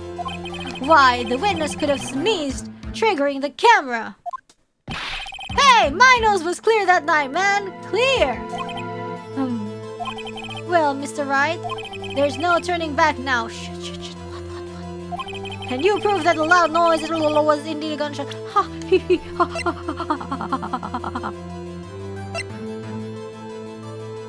Nggak tahu. I don't know. I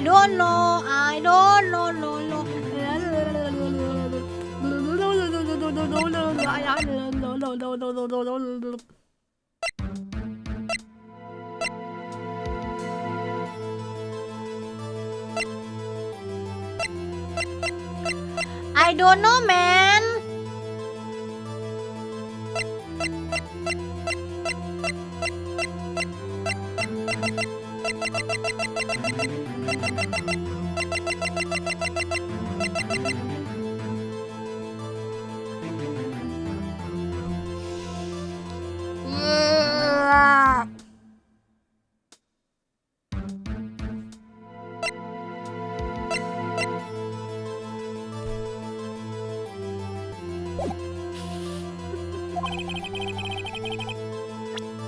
Oh, if you have any, that means there has to be evidence.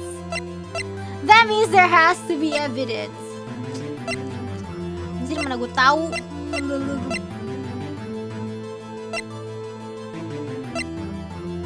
Ya udah ini aja anjir, habis gimana?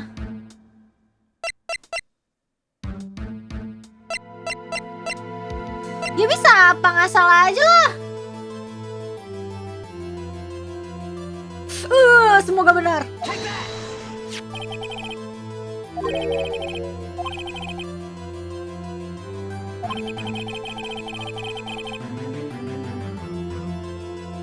Ya nggak sih?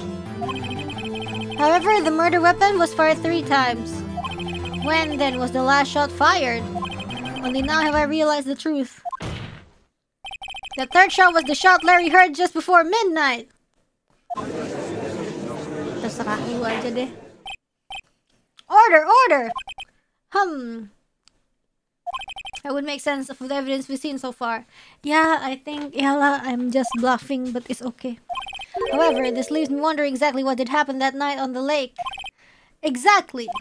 If this is true, there were 2 sets of gunshots separated by 25 minutes. One at 11:50, another at 15 minutes after midnight. Why, I ask you, why? Bodoh amat, emang mau pikirin. Wait a second. What? Gunshots separated by 20 minutes? Ah! What? I have it! Huh? Remember the case with the steel samurai? Huh? Yeah, of course I remember. The murderer in this case had the same idea as the murderer in that case. What do you mean? Maya! Yes. If we don't figure this out now, we'll never overturn Edgeworth's guilty verdict. I've got a hunch and I'm going to run with it. Like this person's like pretending to be... Mga pigirin. I mean, is this safe? We've already gotten a guilty verdict. We have nothing to lose. You just watch and let me know if I say anything that sounds fishy, okay? Right, Nick. Your Honor.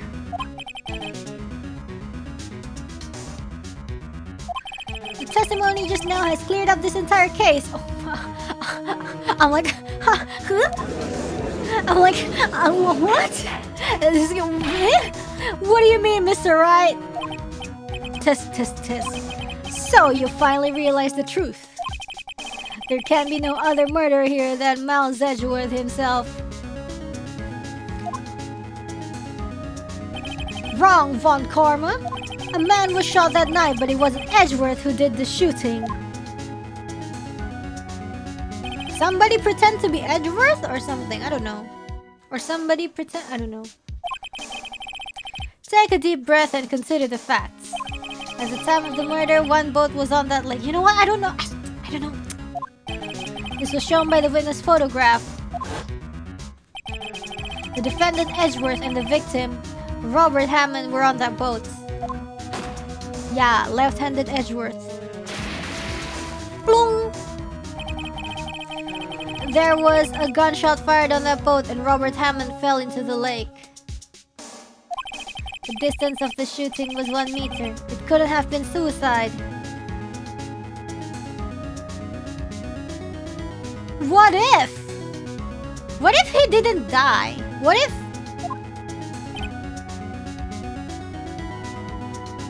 I don't know.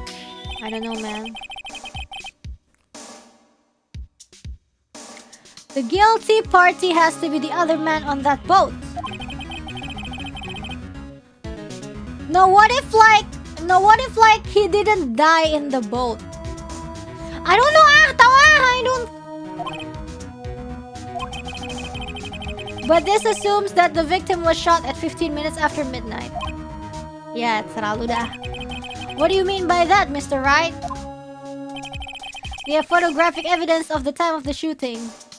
The timestamp on the photo says 00:15. Larry heard a gunshot 25 minutes before that. Robert Hammond was killed then, 25 minutes before the shot on the lake. That's the only way that Edgeworth could be innocent.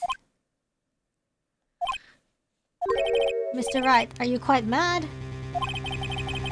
Anjir, mana gue tahu? Anjing, nggak tahu, sumpil. Anjir, mana gue tahu? Sumpah, nggak tahu. Enggak. Adalah Edgeworth. Nggak tahu. Nggak adalah Edgeworth and Hammond. Benar nggak, guys? Hammond tuh siapa, anjir? Oh, Edgeworth sama pembunuhnya. Oke. Hammond is the victim. Iya. Hammond.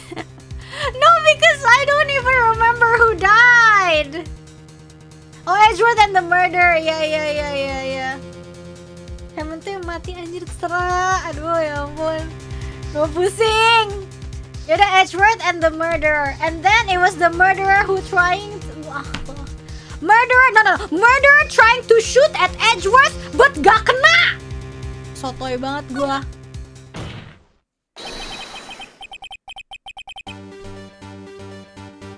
Of course it was Edgeworth and the murderer. After the murder killed Robert Hammond at 11:50, he assumed the guise of Mr. Hammond and met Edgeworth. What? Are you serious? Yes, Edgeworth won't tell us why he went to the lake that night. However, I have a hunch. That night, Robert Hammond called Edgeworth to the lake. Now, Edgeworth didn't know Robert Hammond's face that well. That's why he didn't suspect anything when the murderer took Robert Hammond's place. Yeah, serah lu. I'm not sure what to make of all this. Ludicrous! Mr. Wright, tell us the name of the murderer then. Mana gue tahu anjir, the murderer's name? Right, it's... I don't know! I don't know! Actually, I don't know the murderer's name.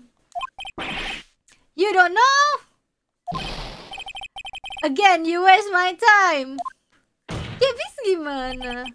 I don't know because he never told us. Oh, shots fired. Not literally though. The murderer is the caretaker of the boat shop, that old man. At 11:50, he was the one who killed Robert Hammond. The caretaker of the boat shop? Where did he do this? There weren't any boats on the lake then. Well, maybe it wasn't done in the boat, you don't know. Where would he have to go all the way out on the lake just to shoot someone? Yeah, see, that's what I'm saying. May I suggest that the real scene of this crime was not on a boat? What? Well, then where did the... Oh, shoot! No! In the boat! In the boathouse! Gak tau, sotoy banget gua. Guys, in the boathouse gak sih? In the boathouse gak sih? I think in here gak sih? Or I don't know guys. Gak tau. Ini mana di sini lo habis di mana? Gak tahu.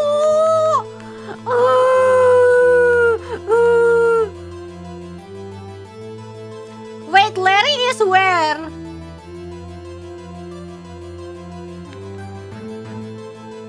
Tunggu. Inside the car. Enggak sih. Di sini aja. Sini aja. Oh, Larry's down. Mana sih? Ini gimana ya?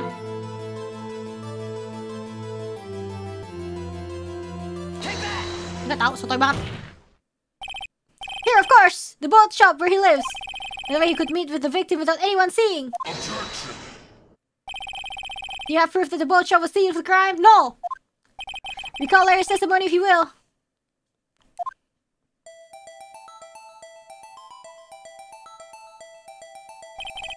That night he was out on the lake in a boat searching for something.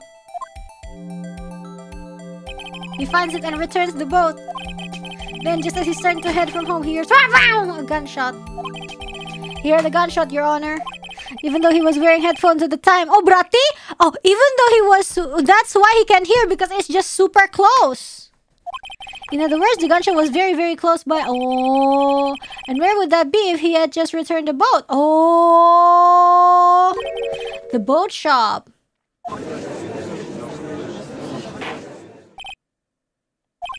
What happened that night on Gourd Lake?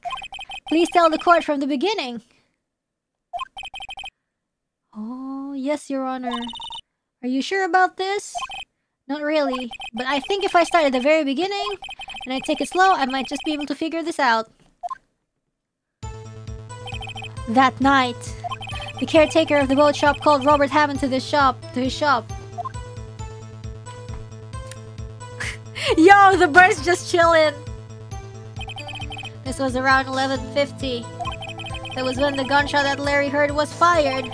After that, the caretaker put on Robert Hammond's coat. He became Robert Hammond. Oh, gitu. Then he got in the boat with Edgeworth and went out to the middle of the lake. Then who fired the pistol on the boat, Mr. Wright? The boat shop caretaker, pasti. Of course, it was the murderer who shot the pistol. He shot twice, both missed Edgeworth on purpose. Wait a minute. Yes? Why would he shoot twice if he didn't mean to hit anyone? Know this, Mr. Wright? Ya biar ini coy, biar kayak nge-framing gitu loh. Biar nge-framing Edgeworth membunuh Robert Hammond in the boat. The moment you run out of explanations is the moment you lose. Tell us why. To create a witness. I believe he shot twice to create a witness, Your Honor. Create a witness?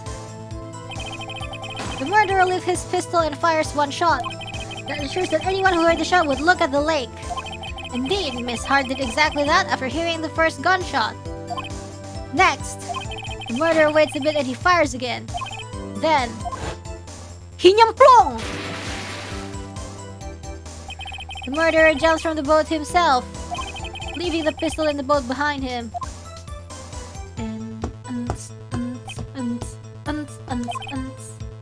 I see. To someone looking from the edge of the lake, it would appear that one of the men on the boat had shot the other. The murderer didn't know about the automatic camera, of course. That's why he shot twice to draw attention to the boat. Once you realize that, everything else falls into place. The boat shop caretaker swam back to his shop. Then he put Mr. Hammond's wet coat back on the body and threw the body into the lake. Yeah. This is what happened, Your Honor. These are the events that transpired that night on Gourd Lake. Mengarang bebas. But it's true. Bailiff, bring out the witness from before. The boat shop caretaker, quickly!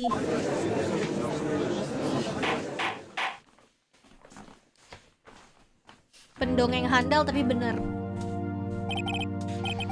Very well, while we are waiting for the caretaker, I would like to ask the defendant, Miles Edgeworth, a few questions. Mr. Edgeworth, please take the stand. Cigukan. Mr. Edgeworth, you heard what the defense has said? Yes. Well, why did you go to the lake that night? What Wright has said was mostly correct. Astonishingly so, actually. Yes. Several days ago, I received a letter. The letter was signed Robert Hammond. He asked me to come to the boat shop by the lake at midnight on Christmas Eve. He said he had something very important to discuss with me. Something important? I'm sorry, I can't say what it was. Your Honor, sir. Bailiff, we are conducting the trial here. I ask that you remain quiet. The witness has disappeared. He isn't at the boat shop either. Oh no. He guilty. What should I do? Find him quickly. We cannot allow him to get away.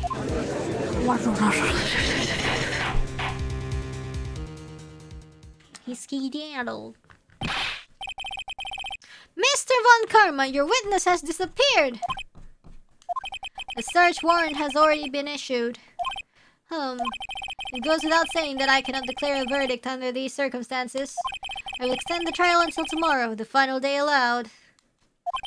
I request that the police department utilize all its forces to find the witness. Am I understood? One more thing. Just who is that boat shop caretaker? I think his identity has become very important to this trial. I want him, and I want to know who he is. Very well. Court is adjourned.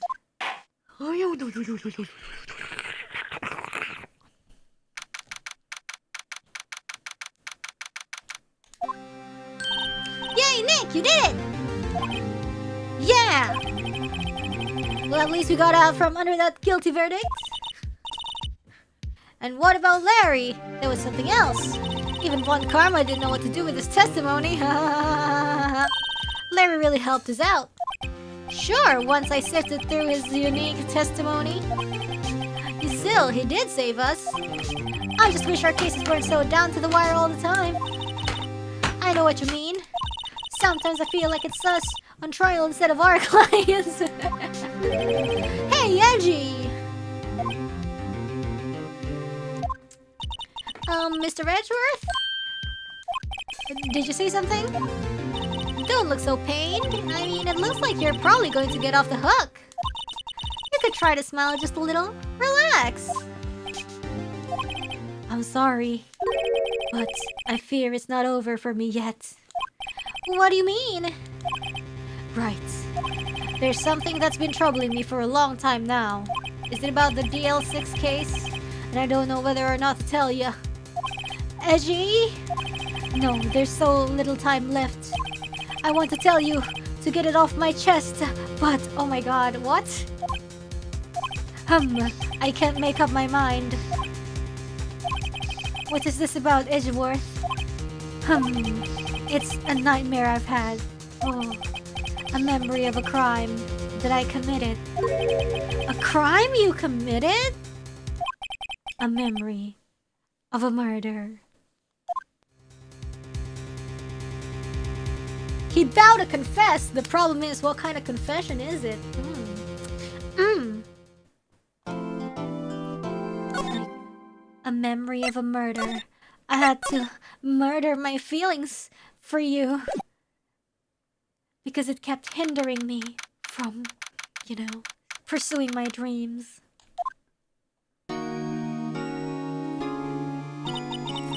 What was Mr. Edgeworth talking about? A memory of a crime that I committed.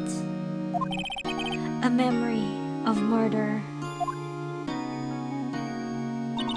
Do you really think Mr. Edgeworth killed... I don't believe it. Not Edgeworth. Some painful memory has been troubling him recently. But he'd never take someone's life. Never. Nick. Oh. Yo! How's everyone doing? What do you think of my performance today? I had him swooning in the aisles, huh, Maya? Swooning? Me? Oh, yes, I do remember feeling faint. Right on! Tell me the truth, it was like love at first sight, right? Right, Nick? Huh? Me? Maybe my heart skipped a beat or two. I think you can do better than that. Come on, I saved Edgeworth in there, dude. Edgy.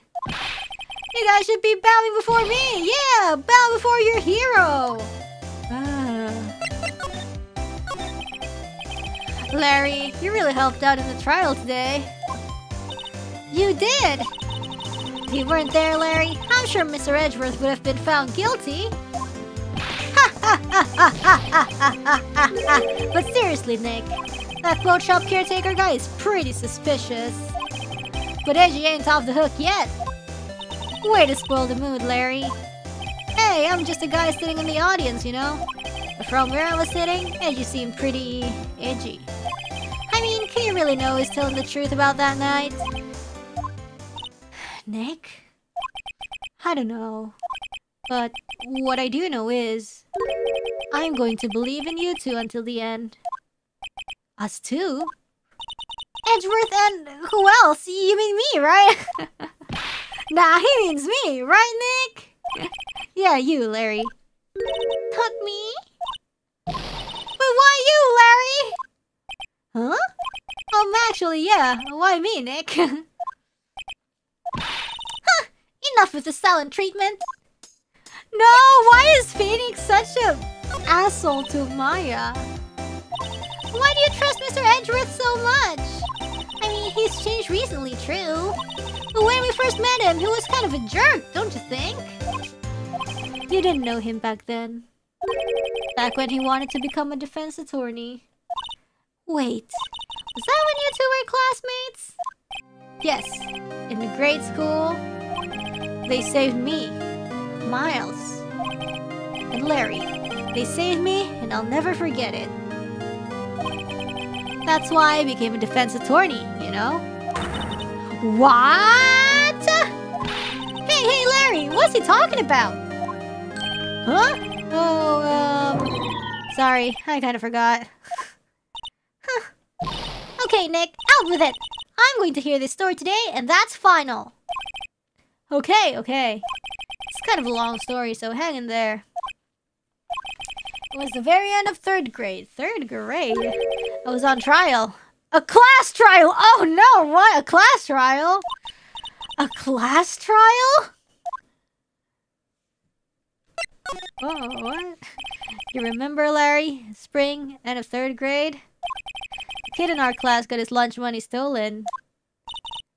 Lunch money? Our school was really small.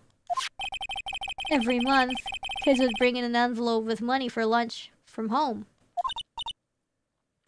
Huh, I see. Anyway, this kid's envelope disappeared, with $38 still inside. Oh, yeah, now that you mention it, I do remember that. I can see why you'd forget, though.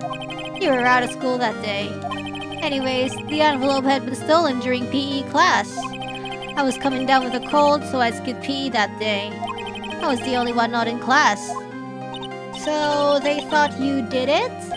Yeah, the kids in class said I should put on trial. Trial? So the next day we held a classroom trial, with me as a defendant.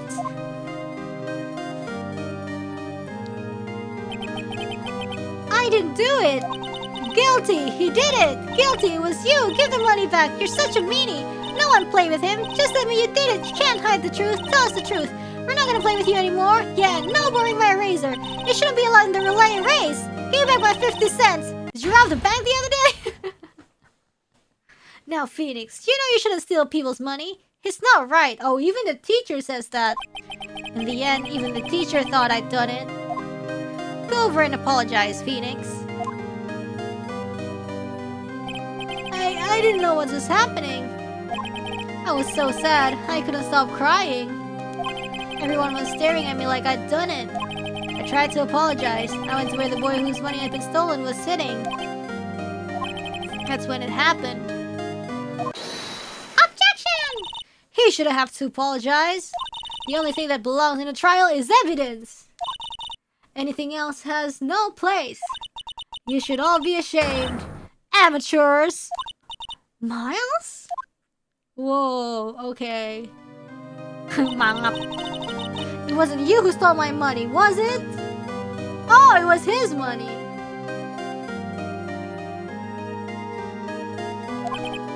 No. Then you shouldn't apologize. Everyone's been shouting you did it, but no one has any proof. That is why, Your Honor, this boy is innocent. But Miles, it was your money that was stolen. Yeah, he did it. He's the one. We don't need proof. Make him say he's sorry. Why don't you all just shut up? Oh my. Oh, Larry! This is always how it is. Everybody ganging up and picking on one person. Just think how he feels. He said he didn't do it, so he didn't do it.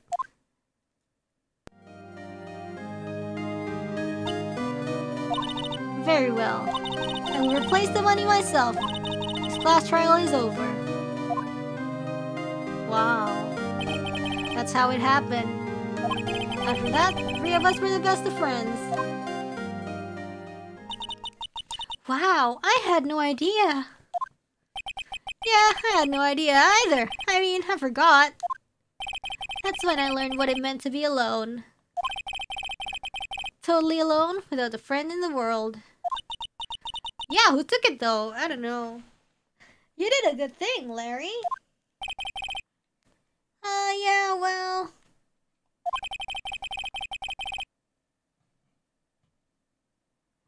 I was just lucky that I took the day off from school. If I'd been there, they would have thought I'd done it. So, I took it kind of personally, see? When something smells, it's usually the butts. Anyway, Edgeworth and I talked after that class trial. That's when I heard his father was a defense attorney. I remember his eyes would shine when he talked about his father. I'm going to become a defense attorney just like my father. A famous defense attorney, yay! Then, a few months later, he suddenly transferred to another school. The Gale 6 incident. Right, I'm not sure, but the transfer probably had to do with his father's death. That's so sad. It was several years later when I heard Edgeworth's name again. There was an article about him in the newspaper. The headline was something like, "Dark Suspicions of a Demon Attorney." Fabricating evidence, manipulating testimonies, covering up facts. The Article said he'd do anything to get a guilty verdict. Anything. But why? What happened? I mean, that's not the AJ I used to know at all. That's what I thought too. I tried to get in touch with him I don't know how many times. He never replied. I guess he didn't want to see his old friends. I couldn't just drop it though. I wanted to meet him, to learn why he had become who he became. That's when I decided. Wait, you don't mean becoming an attorney because of him? That's why you became a defense attorney? To meet Edgeworth? What? If I was a defense attorney, I knew he'd have to meet me whether he wanted to or not. What? That's, okay. In court. Edgeworth believed in me, and I believed in him. He's in pain, and no one's on his side. I'm the only one who knows the real Edgeworth. I'm the only one who can help him. Whoa, Nick! So, is that why you helped me out for free? For free? Yes. I helped you because I believed in you. Except I don't remember saying I'd do it for free. Aw, Nick! Nick! Nick! We have to save Mr. Edgeworth if it's the last thing we do, okay? First, there's that rental boat shop caretaker. We need to find out who or what he is. I'd settle for who. I guess I can clean out some of this evidence I no longer need. Alright, let's go, guys. Let's move. Hey, pal. Long time no see. Oh, Detective Gumshoe. Close one today, eh? I got so worked up, I snapped my tie in half. Sorry about that. No problem, pal. Thanks to you, we now know who really did it. You mean the boat shop caretaker? Look, I'll make you a promise. I'll have that scoundrel in my custody by trial time tomorrow. Come what may. It's my duty to you as a police officer. Now, I'm off to catch me a criminal. Detective Gumshoe sure is active today. One other thing. No one can go into the woods today. Why? Were a lot of us camping? The woods are off limits to camping, and apparently the park ranger found out. He got pretty mad. No one can go in for a while. I guess Lotta's in a lot of trouble. Anyway, I'll be seeing you tomorrow. Okay.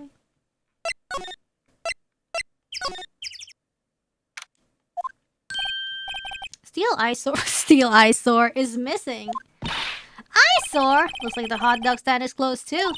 I guess Larry's too busy worrying about Mr. Edgeworth to show up for work.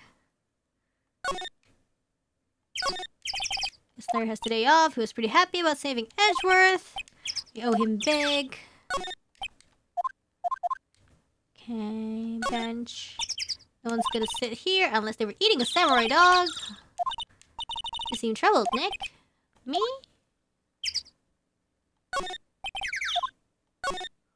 Trash can with no trash. The place is well maintained.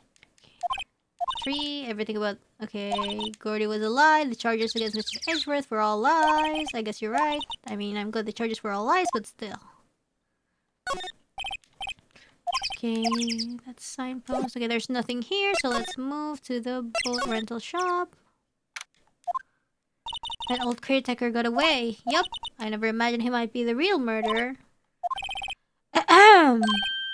Who's that? Oh, Grossberg, baby. Aha! Hello, what might you be doing here? Out for a walk, Ah, the days of my youth.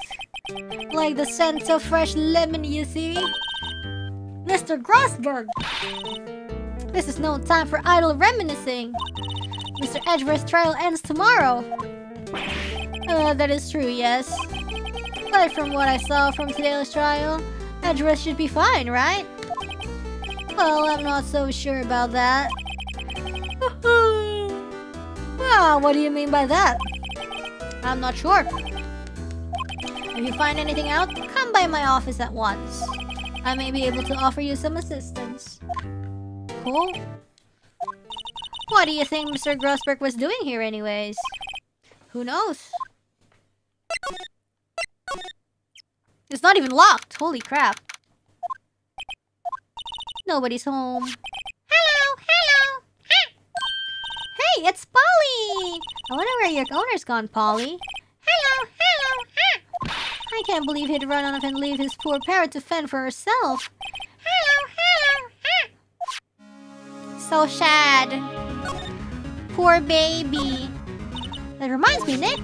Polly here knows the number to the safe, right? Yeah, that's right. Polly, what's the number to the safe? 1228. Let's open it, Nick. Come on.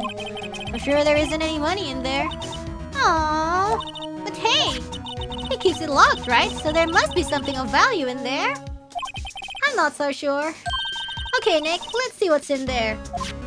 I guess there might be a clue or two. The only thing in here is a letter. Ooh.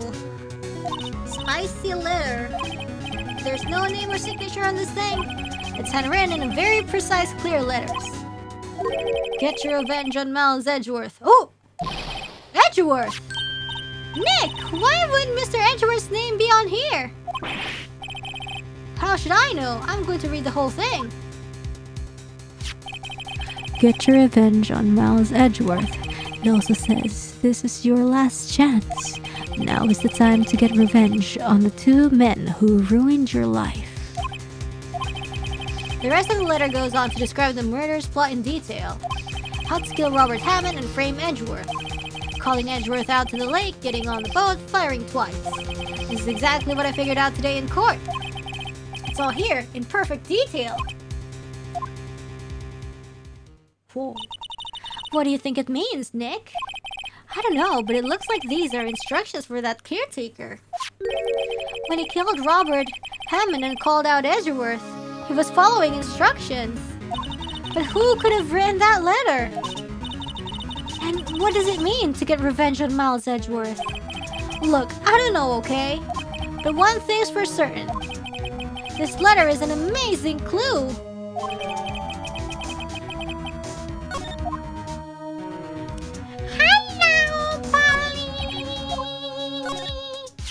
Maybe I should take care of Polly, Nick? You probably shouldn't just kidnap her. The police know about her anyway. I'm sure they'll do something. Well, okay. Sorry, Polly. He says I can't take you. Now the bird's going to hate me. Everything's cold. He hasn't been here since the trial, okay? Ah! What's wrong? Huh? Oh, never mind. What? Tell me. Just when I saw the TV, I remembered. They're showing a Pink Princess special this week. Oh. See? That's why I didn't want to tell you. That fishing pole looks expensive. Hey, you should bring it to Detective Gumshoe. Don't you think the caretaker would mind? Well, we can just leave him the metal detector in exchange. Maybe it would be better not. Okay. Say, Nick, don't people usually put pictures of fish up on the wall to boast about them? Yeah, I guess so. You mean pictures of the fish they caught, right? Right, but don't all the fish on the wall here look really puny to you? Well, you know what they say. You should have seen the one that got away. Except the one that got away from us was the caretaker, and we did see him. Why do I feel like we're having two different conversations here? Doesn't look like he used his kitchen much. I guess the whole pasta restaurant was a lie.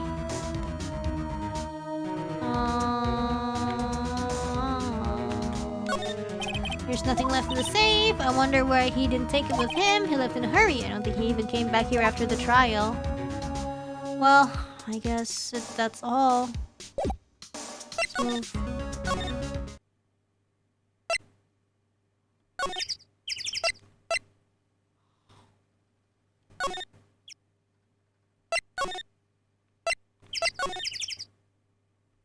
Move to the...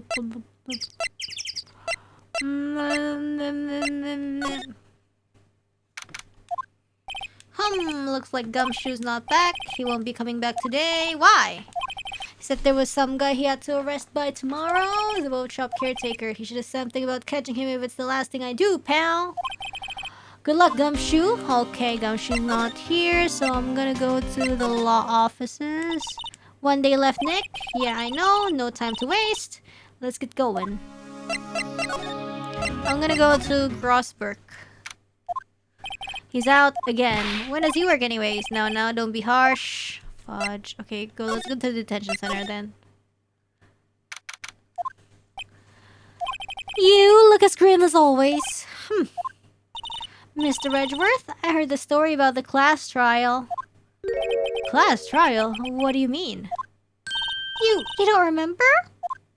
No, I don't. Your lunch money was stolen, wasn't it? In 3rd grade. Lunch money? Oh, right. Yes, I seem to remember something like that. Nick, I think you're the only one who really remembers. Well, it probably only mattered to me anyway. Mr. Edgeworth, didn't you know? That trial was the reason Nick became a defense attorney. Ridiculous. Gee, thanks. That said, it does sound like the kind of thing you'd do. You haven't changed a bit, have you, Wright? So simple. To a fault, even. Well, maybe yeah, but I think you changed too much, Edgeworth. Perhaps. Stop. Hey, Edgeworth, why did you become a prosecutor anyway? You used to look up to your dad. You said you wanted to be a defense attorney, right? I couldn't let myself deny reality like you. What do you mean? My father was taken from me, and you want me to defend criminals? I'm sorry, Wright, but I'm not that good of a person. I get him, though. One suspect was apprehended in your father's murder, right? Yes, the man trapped in the elevator with my father. His name was Johnny Yogi. He had to be the shooter, any way you look at it. Yet, he was found innocent. The defense attorney got him off the hook. That would be Robert Hammond. On that day 15 years ago, the 3 of us were trapped in that elevator for 5 hours. When we were rescued, we all suffered oxygen deprivation. I had lost all memory of the murder. Lost your memory? Even now, I can't recall what happened in that elevator. That was the crux of Yogi's attorney argument in court. He claimed Johnny Yogi had not of sound mind due to the oxygen deprivation. Yogi was released due to a lack of evidence. Innocent. That's when I changed my mind. I started to hate defense attorneys. Damn. What's your relationship with Von Karma? He's my teacher, and a man who deserves respect. I learned everything I know of courtroom techniques from him. So he's like my sister was to you, Nick. He is a perfectionist in all things. In court, in his personal life. He is obsessed with doing everything perfectly. Perfectly, huh? In all the cases he has taken on, none were left unsolved. And not one suspect was declared innocent. Oh. But that's... I know. It's possible some of the suspects were indeed innocent. However, it is impossible for us to accurately determine that in every case. All Von Karma does is his job to find the suspect guilty perfectly. In any case, it's nigh well impossible to find a weakness in him. Should a weakness appear, he would do everything in his power to make it go away. Edgeworth? If what you're saying is true, you're headed for a guilty sentence tomorrow. He's right! Now's no time to praise the enemy, Mr. Edgeworth!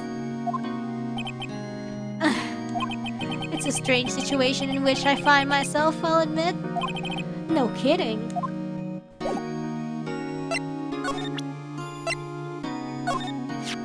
Edgeworth, see this letter? Huh? This came out of the safe in the shack where that boat rental caretaker lives. I see. Revenge on me? Who is that old guy anyway? I don't know. Could he be an innocent defendant who got declared guilty or something? Nice, right? But I don't remember that old man. Not at all. So, he was following this letter then? Which means there was someone else behind it. Now is the time to get revenge on the two men who ruined your life. I'm pretty sure we have a, pretty good hunch on who this guy is. Two men, meaning myself and Robert Hammond. It also says, this is your last chance. Last chance? Wait, maybe. Maybe he's talking about the statute of limitations on the DL6 incident. Wait, that old man! What is it? He's gotta be Yanni, man! Yogi! Could he be Yogi? The suspect in the DL6 incident, the one who was found innocent. Let's talk about Yanni Yogi. Yanni Yogi was a court bailiff at the time. We just happened to be in the elevator together 15 years ago.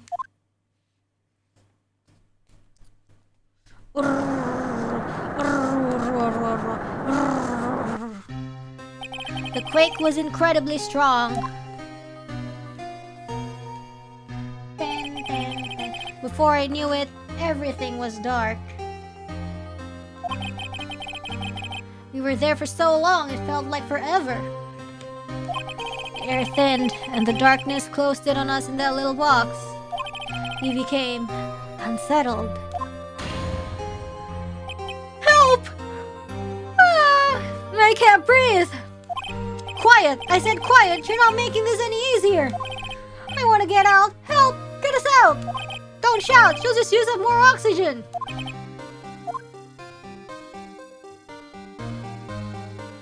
That's all I remember. When I came to, I was in a hospital bed, staring up at the ceiling. In court, Yanni Yogi's mental condition was called into question. They claimed the oxygen deprivation and stress has caused temporary insanity. In the end, the claim passed the court and Yogi was found innocent.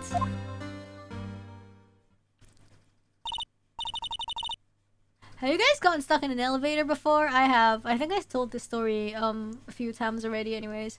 But isn't that strange? This letter tells him to get revenge on Edgeworth. Why would he want to take revenge on you? Thankfully not. Yeah, thankfully not. Right.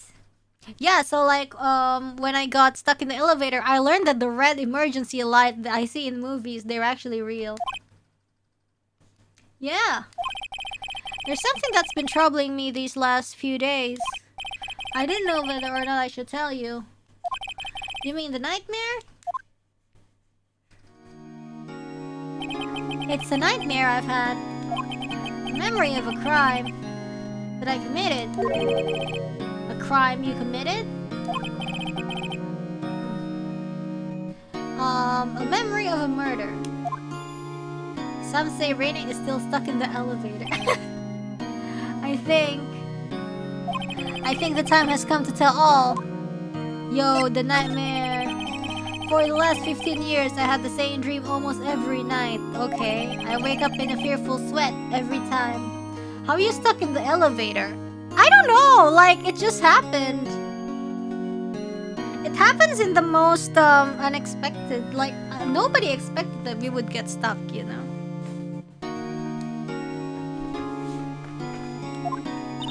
What kind of dream? I think I was like trying to get off from like, I was from the 6th floor and then I was trying to go to the basement to go home from the building, but then it got stuck. Yeah. What kind of dream? It's a dream about my father's killing in the dark. I kind of forgot how or why it stopped, but it was like a while. It's a dream about my father's killing in the dark. Help! I can't breathe! Quiet! I said quiet! You're not making this any easier!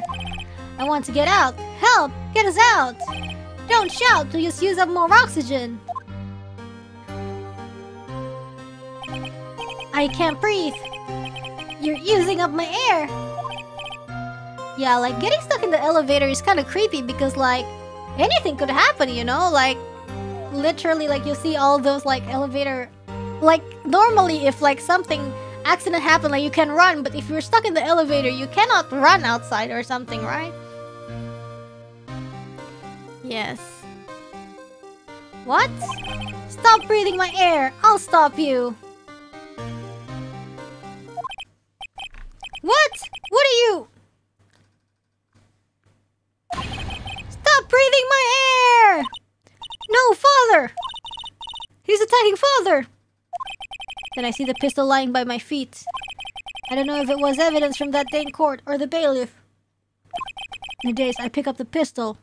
Get away! Get away from my father! Ooh. Wah!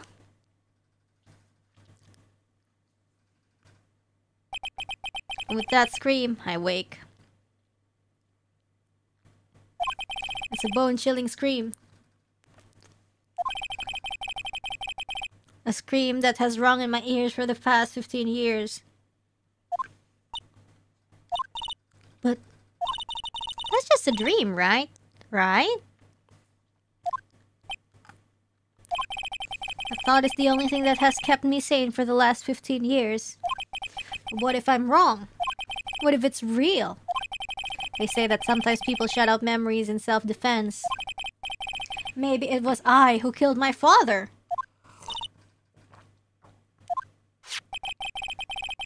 If you think about it that way, this letter makes sense.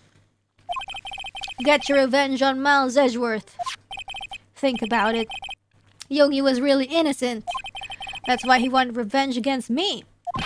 Wait, Edgeworth, you mean... It was me. I was the true criminal of DL6. I shot my father. This is bad. What are we going to do, Nick? What can we do? I don't know. I don't think there is anything we can do. Like it or not. If there's someone else who knows a lot about the DL6 incident, maybe... Let's go check the record. There is, Nick!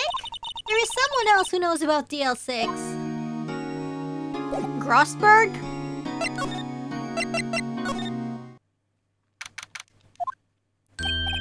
Mr. Grossberg! Hello there, what is wrong? You look troubled. No kidding! I can't believe you're not! My. Just calm down and tell me what's happened, hmm? It's Mr. Edgeworth! He...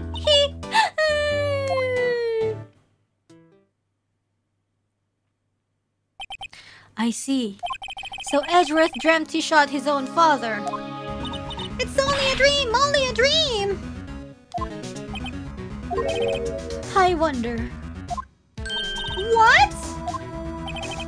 If that's the case, then why do you look so troubled, Well... Also, consider this. Yogi quite certainly hold a deep grudge against Miles Edgeworth. So deep he'd want to frame him for murder. This leads me to surmise that Mr. Edgeworth's dream was not a dream, it was real. As you imagined. Miles Edgeworth threw the pistol to save his father. The pistol fired, and the deed was done. No! I don't believe it! Yogi was suspected of murder, and his career as a bailiff was irrevocably wrecked. Thus, he sought revenge on Miles Edgeworth. This was his last chance, of course, with the statute of limitations so close.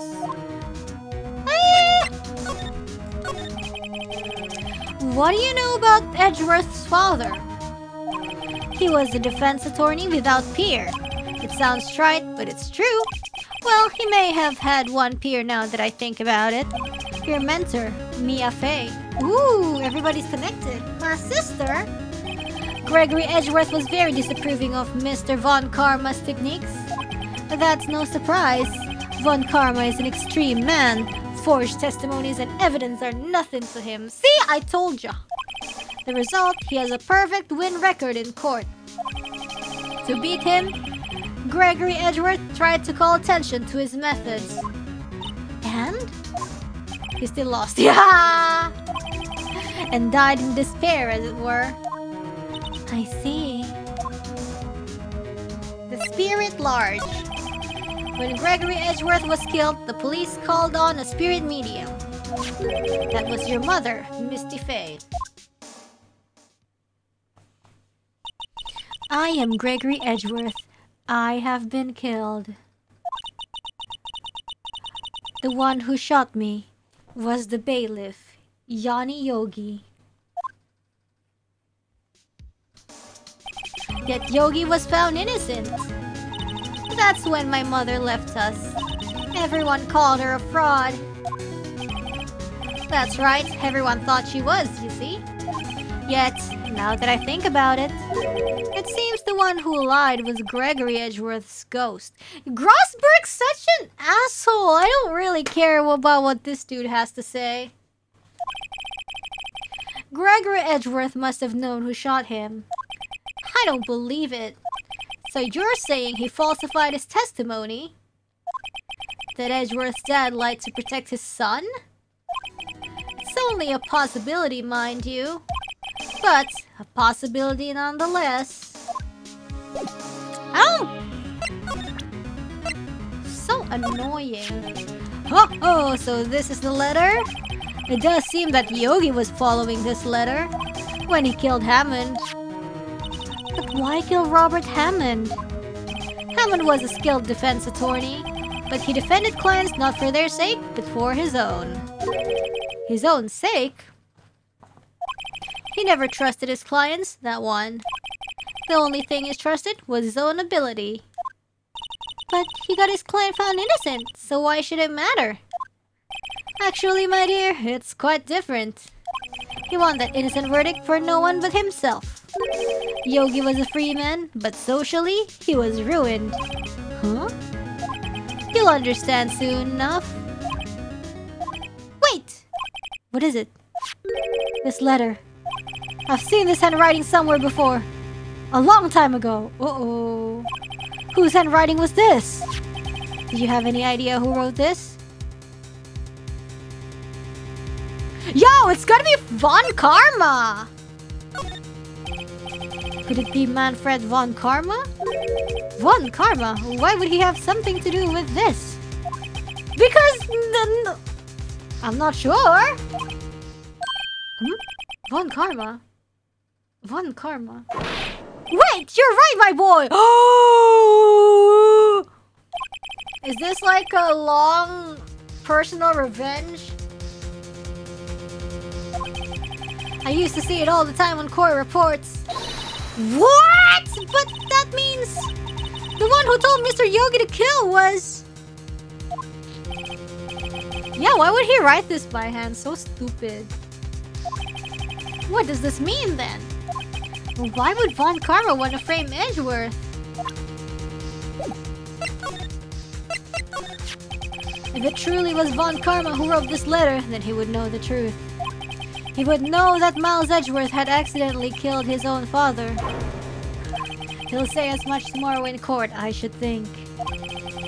He'll press the point until the court finds Miles Edgeworth guilty. Oh no! But how could Von Karma know about Mr. Edgeworth's past like that? Even Mr. Edgeworth thought it was just a nightmare. That I do not know. Yet I do know that Von Karma is both persistent and a perfectionist. He may be seeking to satisfy a grudge against Gregory Edgeworth by hurting his son. What do you mean? It was 15 years ago. Von Karma met Gregory Edgeworth in court, and Von Karma did win. But he didn't make it through the trial unscarred. What? What happened in the trial between Edgeworth's dad and Von Karma? Von Karma got the guilty verdict he wanted. He won the trial. Okay. but Gregory Edgeworth accused Von Karma of faulty evidence. And though he lost the trial, Mr. Edgeworth's accusation stood. Faulty evidence? It was the only penalty Von Karma has ever received in his career as a prosecutor. Ooh, revenge. So he got so butthurt, I guess, that he's so set on ruining everybody's life. Gregory Edgeworth dealt a blow to his perfect trial record. Wow. It must have been quite a shock for Von Karma. He took a vacation for several months after that, you see. Whoa, okay. A vacation? Yes, an unusual event for the man. That was the first and the last vacation he's taken in his many years of prosecuting. Really? He doesn't take vacations? Like go to the sea or to the mountains? Don't tell me he's never been to Europe! You have strange ideas about vacations, Maya. In any case, that was the only time he took a vacation from work. I believe the penalty upset him quite a lot. Odd, if he wanted to keep a perfect record so badly, why would he take such a long vacation? What do we do, Nick? He's gonna bring up DL6, you can bet on it. What if Mr. Edgeworth pleads guilty to DL6? I won't let him. Yes, Mr. Wright. I hate to say this, but even accidental murder is murder, you know. Nah. I know that. I just believe in Edgeworth's innocence. I can't believe he'd kill someone. But Nick, Mr. Edgeworth admits it himself. His father must have lied to protect him from beyond the grave. I don't care. I know he's not guilty. Mr. Wright. If you say so, I suppose I could go check again. The police files might hold something of interest. Mr. Grossberg, thank you. I can't promise anything. In fact, I think the chances of finding something are slim. I understand. The police materials. Let's move, I guess. I want to go to the Criminal Affairs Department and see if we can find something.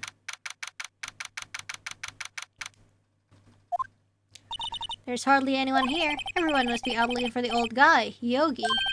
It's you! I don't think Gumshoe will be coming back today. He's staying out late looking some... Yeah.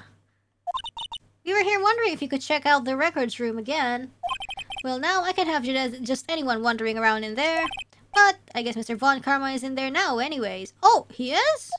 You can go in as long as he's there. Von Karma? Yes, he just arrived actually. Von Karma's in the records room. Nick, let's hurry! Oh, I have a bad feeling. Dusty as always. We were only here just yesterday. I'm sure they just haven't had time to clean. What's wrong, Nick? Nothing. I was just noticing that he isn't here. Von Karma. Let's examine everything. There's shelves stuffed with case files in the back of the room, forgotten cases rotting away from eternity. Let's get what we need and get out of here. All this dust is getting to me. Oh. Well, one of the drawers here is open. Someone must have been looking in it recently. Maybe the label says unsolved cases evidence. Oh. Unsolved cases? Nick! The file for DL6! It's completely empty! Nah. What? What are you doing in here? Eek! Von Karma! You. How do you know my name? What? We were... Huh? Have we met? What are you saying? We see each other every day, don't we? We're Mouse Edgeworth's defense team. Defense team? I beg your pardon. You see, I rarely remember defense attorneys. They are like bugs to me, needless things to be crushed. I can see how this guy was Edgeworth's mentor. Mr. Edgeworth is your student, right? A romanticist who still can't shed that veneer of amateurism. Just like his father, always second-rate. Mr. Von Karma, you had an axe to grind with Mr. Gregory Edgeworth, didn't you? Me? A grudge against a mere defense attorney? Why? Because he dealt a blow to your otherwise perfect trial record? Humph. So you did, but what I don't get is... why did you take his son under your wing afterwards? For revenge. The son of your most bitter rival. That, my dear attorney, is none of your business. Tomorrow will be the last day of this trial. It's been a while since I've had a defense attorney last this long. Still, you will lose in the end. Miles Edgeworth will admit his own guilt. His guilt of 15 years ago, you mean? You're quite the researcher. If you've done your homework so well, then certainly you must understand. You know what Miles Edgeworth will tell the court tomorrow. We were right. So Von Karma is going to bring up DL6 in court tomorrow.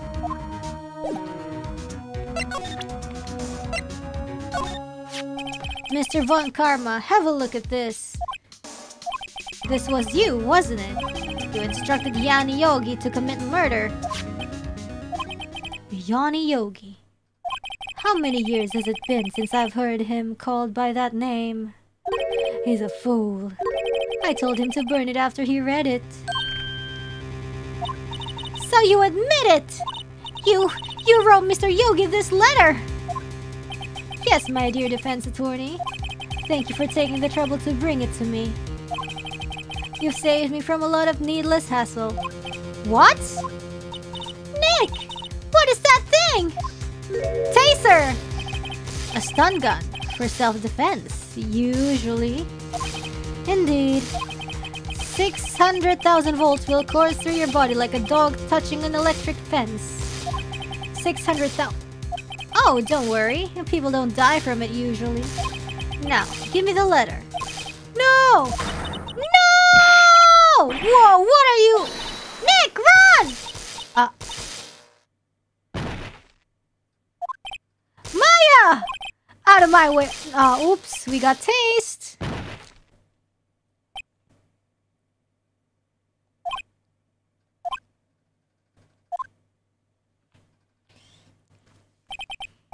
He got us.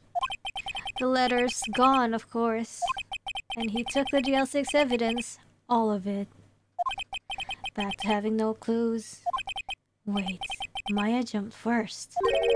Maya, is she okay?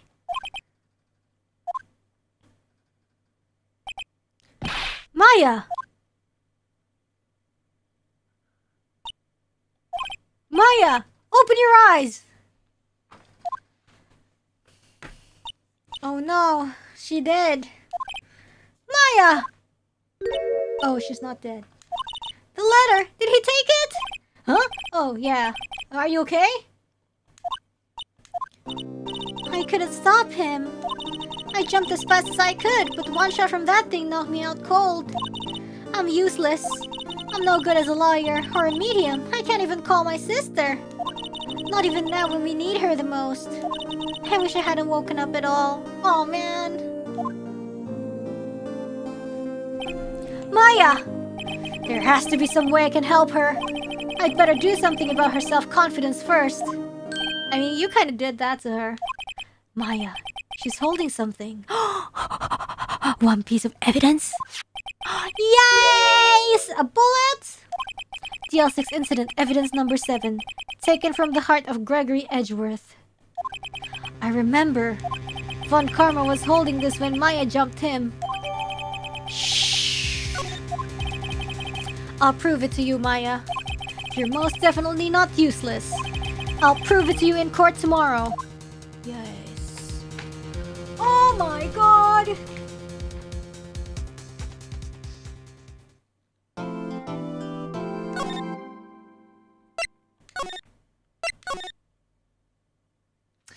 Okay, I think that's enough for tonight. Ooh, we only have the trial left for this case, and then I think afterwards we will have the next case. Yay. No! the finale. Yeah, but guys, listen, for the finale, we need to have a pristine mind, you know? Right now, we already, you know, so much information. And we're like, oh, what, you know? So we go back. So we go back with a fresh brain and we see the case through the end. Yes. Had to use the brain a lot. Yes, next one is gonna be a long one. Ooh, okay. Yeah, we're ready. How are you liking the game so far? It's nice, it's amazing. I love Gordy! And, actually, did we read Super Chat for last Phoenix Wright? I don't know. I don't know the last time we did Phoenix Wright. When was the last time? Oh yeah, I think we read it. Yep. Okay.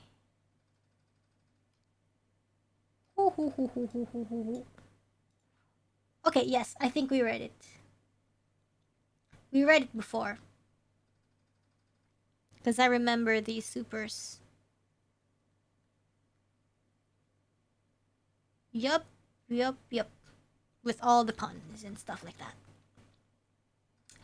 Okay, we're going to read the super chats now. We have Sloth of Pavolia. Congrats on slaying the fly that invaded your room, even if some space bars had to take a few knocks in the process.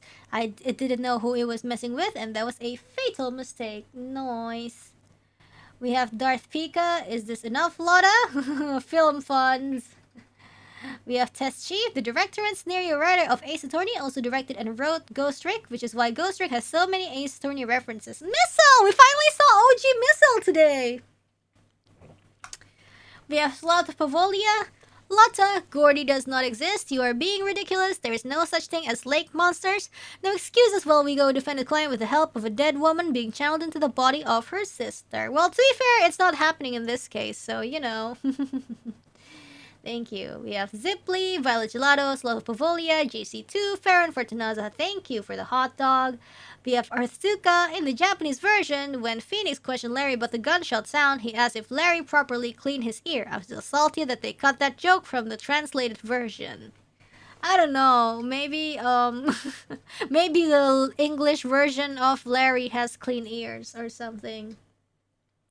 We have Francis. Fun fact, Grossberg only has 2 expressions because the original GBA cart ran out of space for more sprites. Oh, really? Sad Grossberg, but he deserves it. I don't like him. He's so mean. We have Francis. First White, then Vasquez, now Von Karma. One day Phoenix will learn not to wave damning evidence in the faces of obviously evil people. Today, however, is not that day. I know, right? Like, I instantly knew that in order to progress, we are supposed to, like, present that evidence. Even though, like, logically, we're not really supposed to. We have Laggy Couch. Very fun stream today. Thanks, Reine. Your sound effect game was on point. Yes. I hope you enjoyed today's playthrough. And I'll see you guys tomorrow morning with Valorant and membership at night. Ooh, thank you so much for watching today. I'm excited to see the end of Ace Attorney. So yeah. I hope you guys have a good sleep. I'm going to sleep because I have to wake up very early tomorrow. Actually, I'm just like thinking, should I just like make Valorant earlier or something? But nah, I will use the gap time to sleep, go back to sleep or something maybe. But yes, got any plan when we continue this? I don't know, maybe let's do next week. Yeah, anyways, terima kasih perhatiannya. Thank you very much for your attention. Salam merakit everybody. And bye-bye! Bye-bye! Shoo!